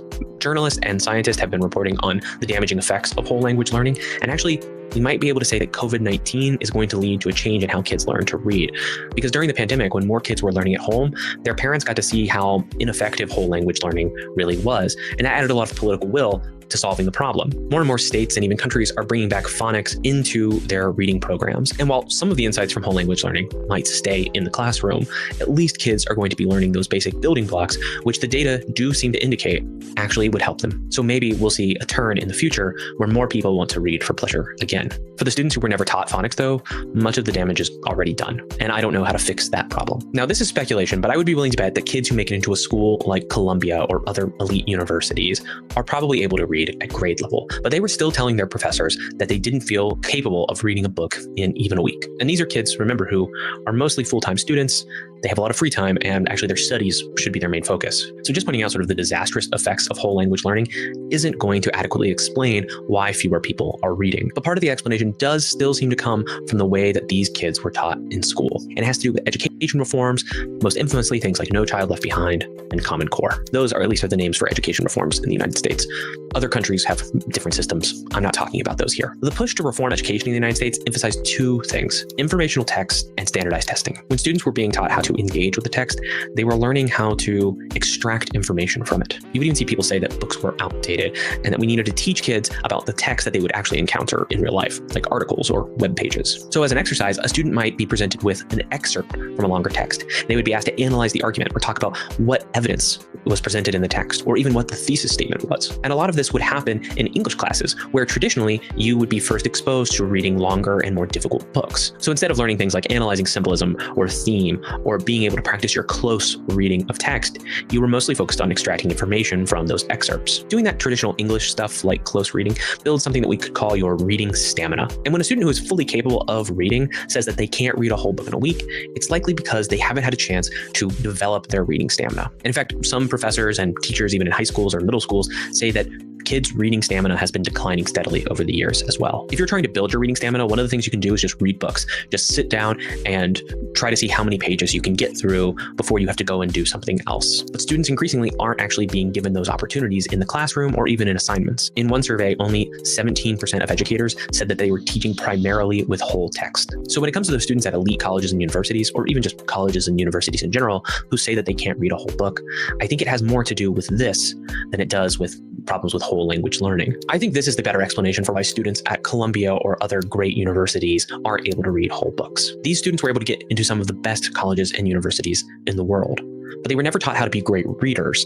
They were taught how to be great test takers. So when these students get to college and they're asked to read whole books, they can't do it because this is a completely different skill than they've been told that they need to develop in high school. So much of their education has been about optimizing themselves for a standardized test and then eventually to take something like the SAT or the ACT. And if you're just trying to do really well on a standardized test, you need to focus on reading excerpts and being able to answer multiple choice questions, or maybe write a 5-paragraph essay about what you just read. You don't have to focus on analyzing themes in Tolstoy, Dostoevsky, Dickens. You don't have to worry about reading great books. So then if you have a required freshman class that's about great novels in the Western tradition, well, this might be your first time being exposed to many of those great novels in the Western tradition. And it's going to be hard because you're not used to it. So when we look at the big picture, we have some students who were never taught how to read properly because of things like whole language learning. And then we have students who were never taught how to read books because of an emphasis on standardized testing. But when we want to talk about why other people have stopped reading for fun or just stopped reading in general, there's one more thing we have to talk about, and it's the phones. So something that gets overlooked in a lot of these discussions is that many people actually do spend their days reading. It's just that they're not reading books. If you're scrolling on YouTube or Twitter, then you are actually encountering an endless stream of text. More text than many people throughout history would have encountered in a week or a month. TikTok is maybe the most addictive of these platforms, and practically every video has burned in captions. So people are constantly reading something when they are online. And if you're driving, you're seeing road signs, you're seeing billboards, you're seeing advertisements. The world wants you to read. It just doesn't really want to give you the time that it takes to read a good book. So this is my backyard, and occasionally I'll come and I'll bring a book and I'll try to get some reading done. It's peaceful and it's quiet, and it's one of the places that I really love. So maybe I start reading the book and I'll feel really good. And then within just a few seconds, this thing wants my attention. So if I want to get any reading done, I have to be disciplined, and I have to decide that my phone needs to stay in. All right, y'all got the point. Y'all got the gun. All right. I've never even played that music before. Y'all got the point. Y'all got the point.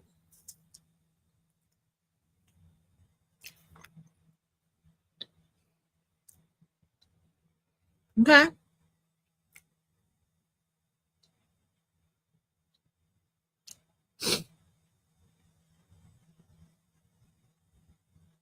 And the point is, social media is not the excuse. Okay? You want to read, you can read. Social media is where you can find where to read. I'll prove it to you right now. That's why it's called an algorithm. But when I hear somebody say they hate TikTok, that means they hate their own algorithm. I mean, they don't have the common sense to work the algorithm. They don't know how to work the algorithm. Okay? When I listen to people who go off about certain things, The algorithm of that tells me the algorithm of their life.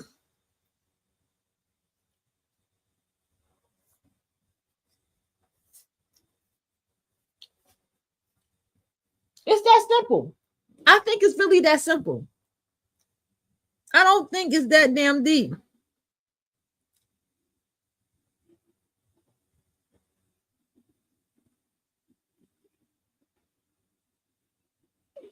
I don't think it's that deep.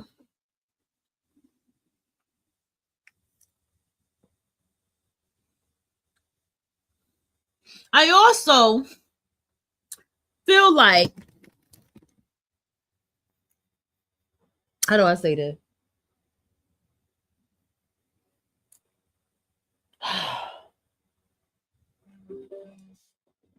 I think that people, I don't even want to go that, I'm not even trying to go there with it.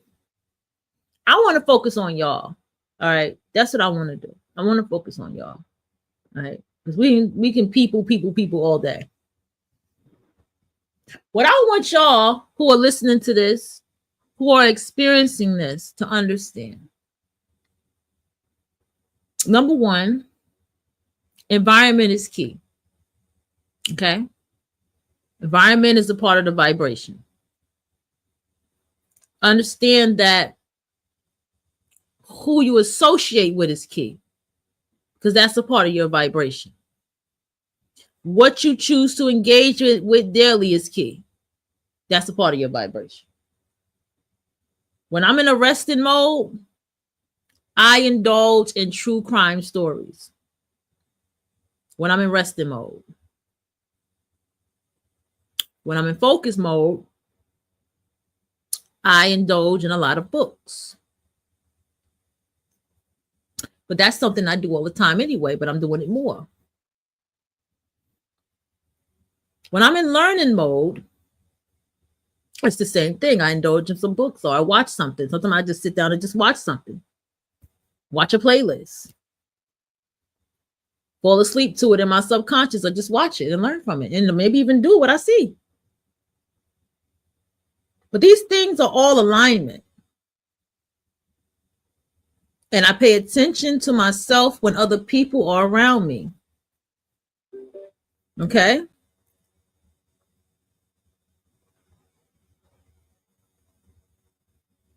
That's another thing. Pay attention to yourself when other people are around you.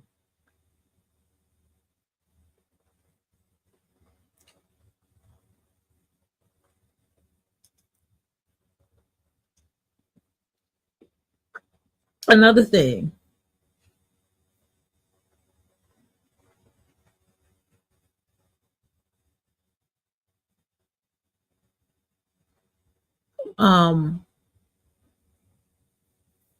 It is a fight. I hate to tell you this. I hate to tell you this. I do. But it is a fight to keep your mind and keep your intelligence and the things that you like to do. It is a fight to squeeze that into your time while you are in your 9 to 5 or day-to-day work world. It is a fight. But understand that there are people out there who can guide you and help you through taking the steps. Books that can help you to take the steps to move. Remember, we have audio books now. Okay? And they're for free. Okay? You got to know how to search it. They're for free.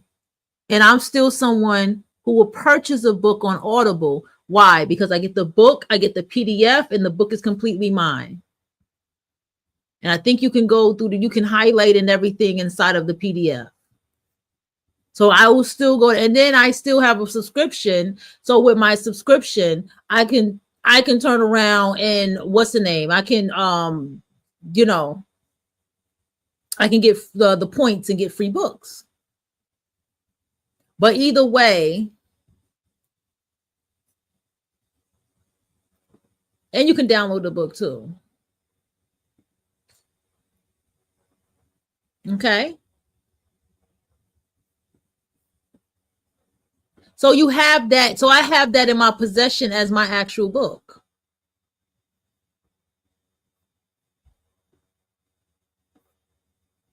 Okay. Hold on, y'all. So this is the key. And these are the things that I do Audible. That's me. I've been with Audible for years. I stick to Audible. There's so many other audiobook sites out there. You use what work for you. Okay. I've just never been disappointed with Audible. Audible has been good to me. Okay. I've been satisfied with the search for the books I've been looking for, reading the details of it, getting the samples are good. That's another thing about Audible. Audible gives you a good ass sample. Okay. And I'm like, okay, yeah, either you into it or you not, but they give you enough to decide if you into it or you not. And I like that about Audible. But the point is, you have the access of putting something in your ear besides listening to music. You can listen to an audiobook. Before, you can let go of something to do it. Now, it's important for you to chit chat with a friend before you go to work, then that's fine. That's important to you. But if you decide to replace listening to an audiobook, then fine. But if you have a good friend and you tell them, hey, I want to start listening to my book, they understand. Hey, girl, listen to your book. I'll go find me a book to go listen to. Shit. That's a good friend. You decide to take your work lunch breaks to put an audio book in your ear or just or whatever and go do something else. I'm not somebody that parlays with coworkers, so I don't know. Then that's what you do.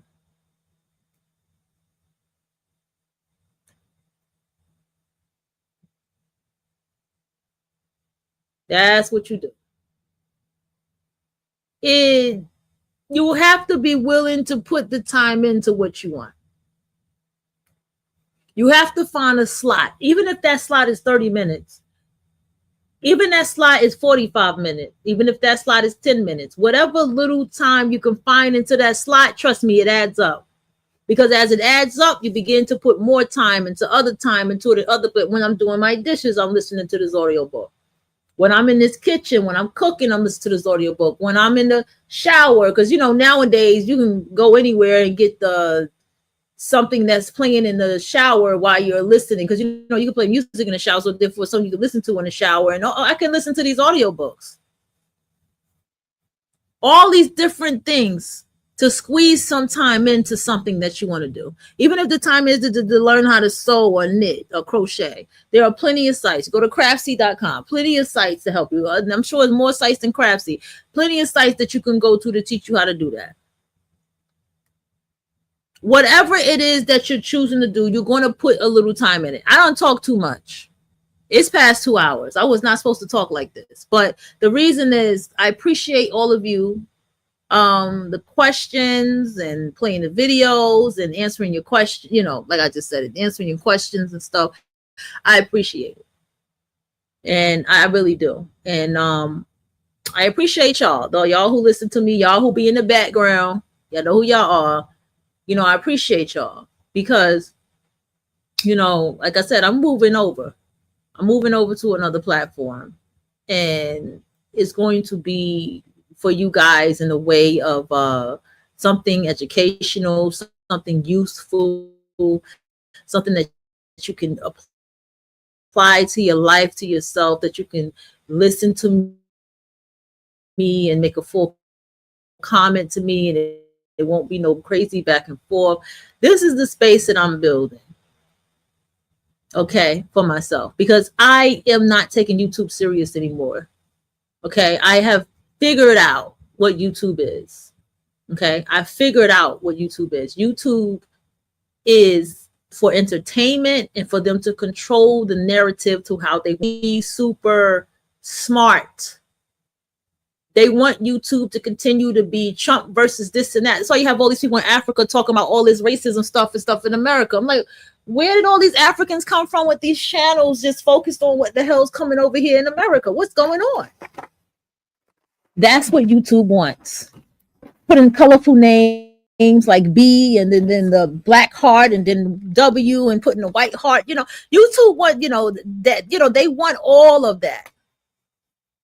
Palm colored and all these terms. They in the back and forth and people sharing each other video. They have it systematically the way they want it. Entertainment. Okay, so go somewhere where it's more, where I have to scope it out. I am going to scope them out and start listening to their stuff over there, see how the platform go. But listening to something where it's more still, more direct, I can fill in a lot more when I write. I can take it more serious. I can, I can be more professional in a way that I want to be professional. I can write the way that I want to write. Cause I'm over YouTube. I am. I'm literally seriously over YouTube. It's come a space for me to find books, audio books. It's become a space where if I get on my other channel, I watch all the PhD students and stuff like that, or study with me stuff or whatever. Like, it's become that kind of space. Something entertainment to watch, but I'm getting out of watching entertaining stuff because it just be sounding kind of stupid after a while. Even the true crime stories that I watch be sounding kind of stupid. But don't worry, I'll let you all know where I'm at, how to find me and all that stuff. It's just this whole thing of trying to take down the channel it did something to me. Like, it really did something to me. I was really upset at what they were saying back to me about what I was doing. And I was like, who the fuck is doing that? You want to say I'm doing that? So now I'm going to just take it back to the drawing board and just go somewhere else. I can't do it. And I'm not, it's not fair. Nobody should be like, nah. I just have to realize, like, this is what your platform is all about. And this is what it's going to remain about.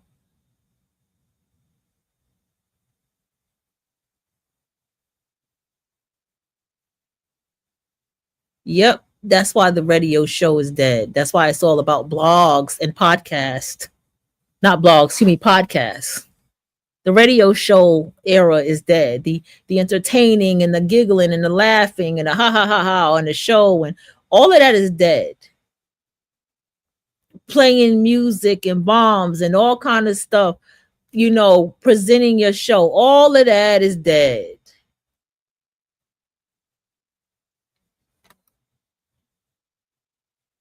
All of it.